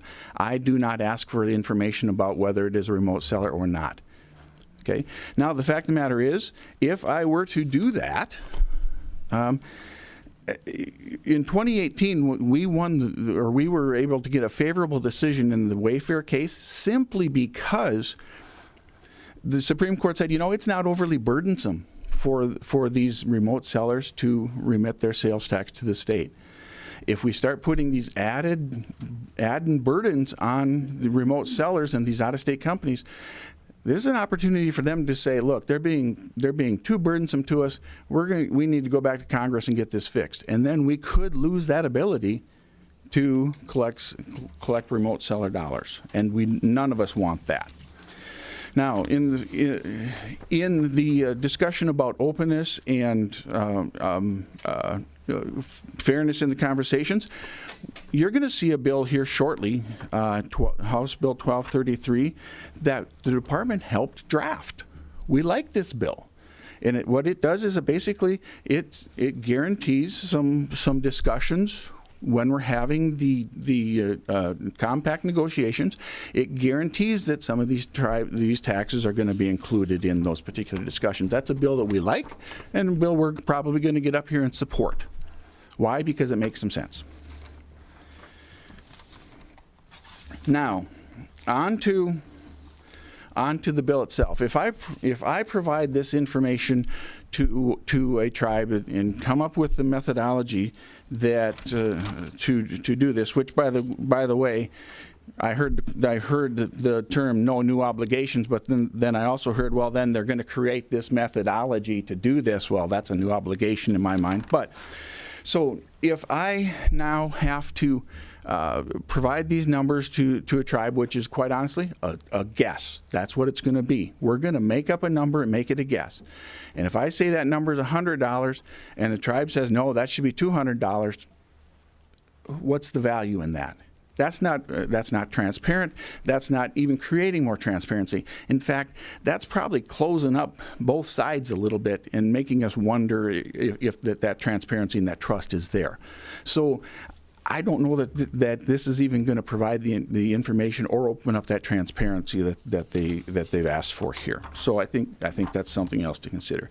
Now, on the amendment, it talks about... Sir, we're running close to your 10-minute time limit. Yeah, I got about 2 minutes and I'll be done, promise. So, census data. The only thing that's asked for in census data is whether you're a Native American or not necessarily which tribe you belong to. So we can't gather the information from there. Tribal land is not a defined term. It is not a defined term. The federally used term is Indian country. So I don't know what tribal land means. I wouldn't even know how to begin. If I have to create this obligation, what I'm going to do is I'm going to reach out to each of the individual tribes and I'm going to say, how many members do you have in each of these 20 counties? Because that's the only way that I'm going to be able to get this information to you. And at that point, it's still a guess when I'm done. I'm just asking you to let the current system work. I'm just asking you to vote no on this particular bill and to let the current negotiations work in the method that they've been working for over 50 years. I'll stand by for questions. Thank you. Thank you. We will close opponent testimony and open it up to sponsor rebuttal.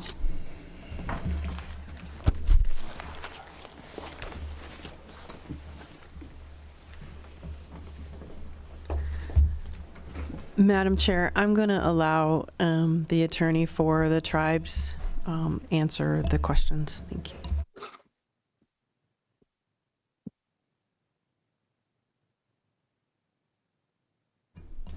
Madam Chair, Ross Garlick Bell, representing Rosebud, and I want to clarify I'm not an attorney.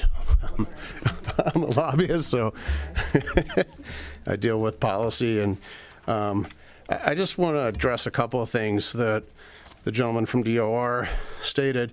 He's correct that there are agreements with several tribes in the state, and each of those agreements have different areas that they cover. They go either by county, by the boundaries, or in some cases, like the Yankton Sioux tribe, by the gas station and the casino as the two areas.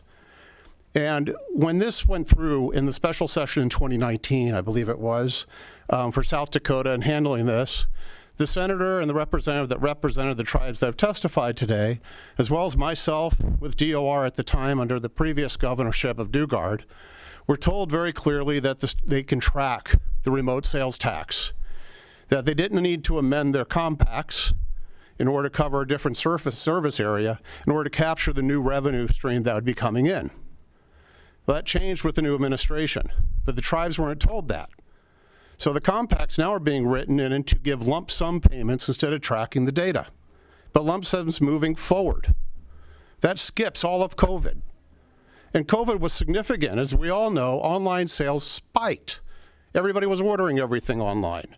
Well, for rural areas, that meant they were no longer driving to Rapid City and paying the sales tax in Rapid City.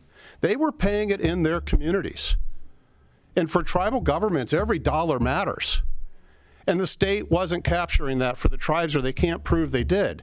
For tribes like the Yankton Sioux tribe, where it was only their gas station and the casino and the compact, they've told us now that that's the only place that the revenue was being captured from, is if you stayed at the casino or you did a transaction online at the gas station.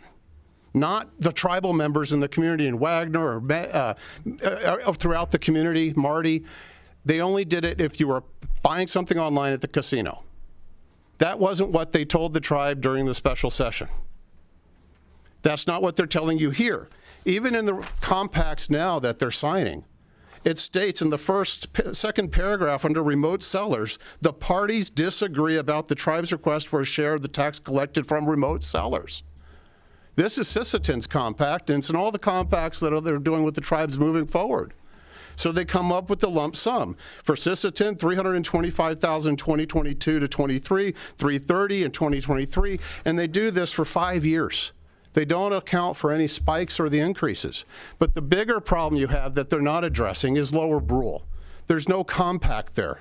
The state does not have a right to collect money from Lower Brule. And what you saw being passed around was the chairman's own bill where he was hit with an online sales tax.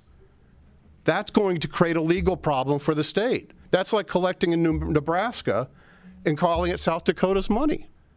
You want to say that Wayfair and keep it going, which the tribes support, well, then make sure we have the clarity so that you don't run into a legal problem that shows it is too hard for the state to do, because that's what they're arguing. It's too complicated. So with that, this is trying to get the clarity and get the backdating to what happened. Where did the funds go? The DOR is our accounting department for South Dakota, and they should have that accounting. It shouldn't be difficult. They register every remote seller so they know when they hit the threshold to tax, so they know who's remote selling, and they should know where that money is being collected from, because everybody here knows that when you enter something online, you enter your address. But for Lower Brule residents, it's a tax-free zone for tribal citizens. And the fact that they're being taxed and the state is collecting that revenue and then saying to the tribe that you should enter a compact to get it back is not legal and will create bigger problems for the state.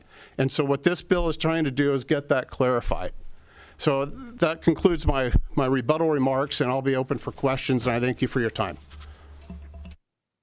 Thank you very much.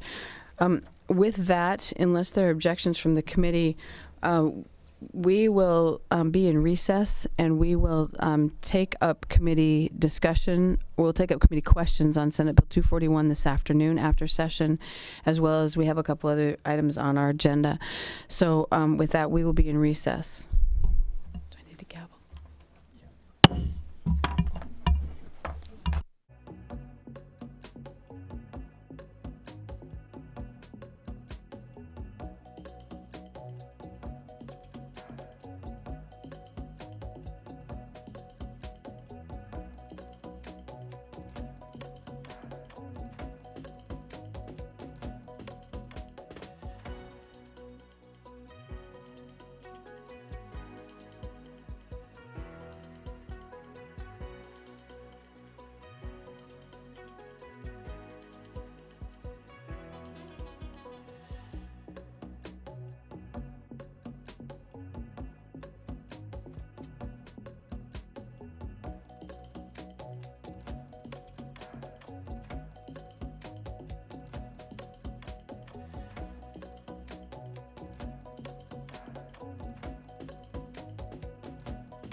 When South Dakotans need reliable information, SDPB is there providing updates and coverage that keep our communities safe and connected.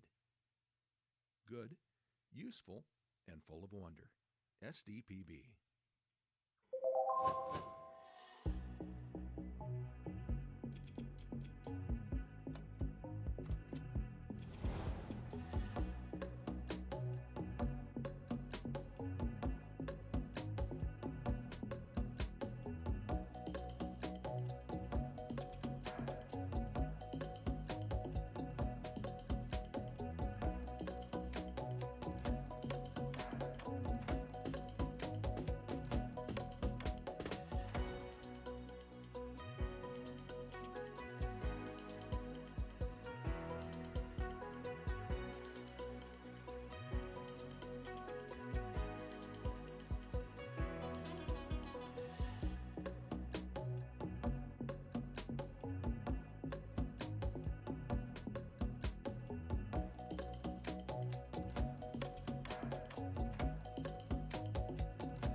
SDPB celebrates South Dakota's student athletes with live coverage of SDHSAA state championships, sharing the excitement of hometown heroes.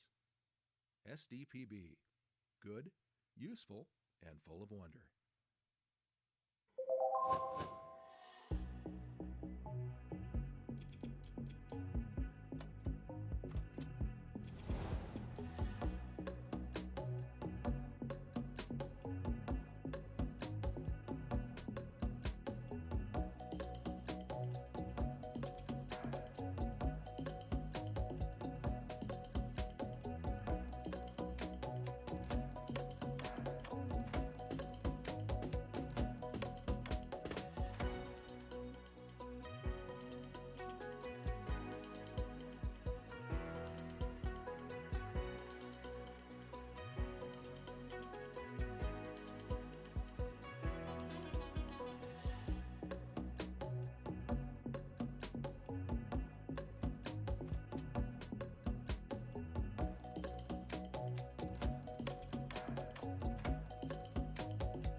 From choir to debate to theater, SDPB shines a spotlight on South Dakota's talented students through SDHSAA All-State Fine Arts programming. Good, useful, and full of wonder. SDPB.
Every day, SDPB connects South Dakotans with stories that inform, inspire, and bring us together. SDPB, good, useful, and full of wonder.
SDPB is your home for fact-based journalism, connecting South Dakotans with news they can trust and stories that matter. Good, useful, and full of wonder. SDPB.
From children's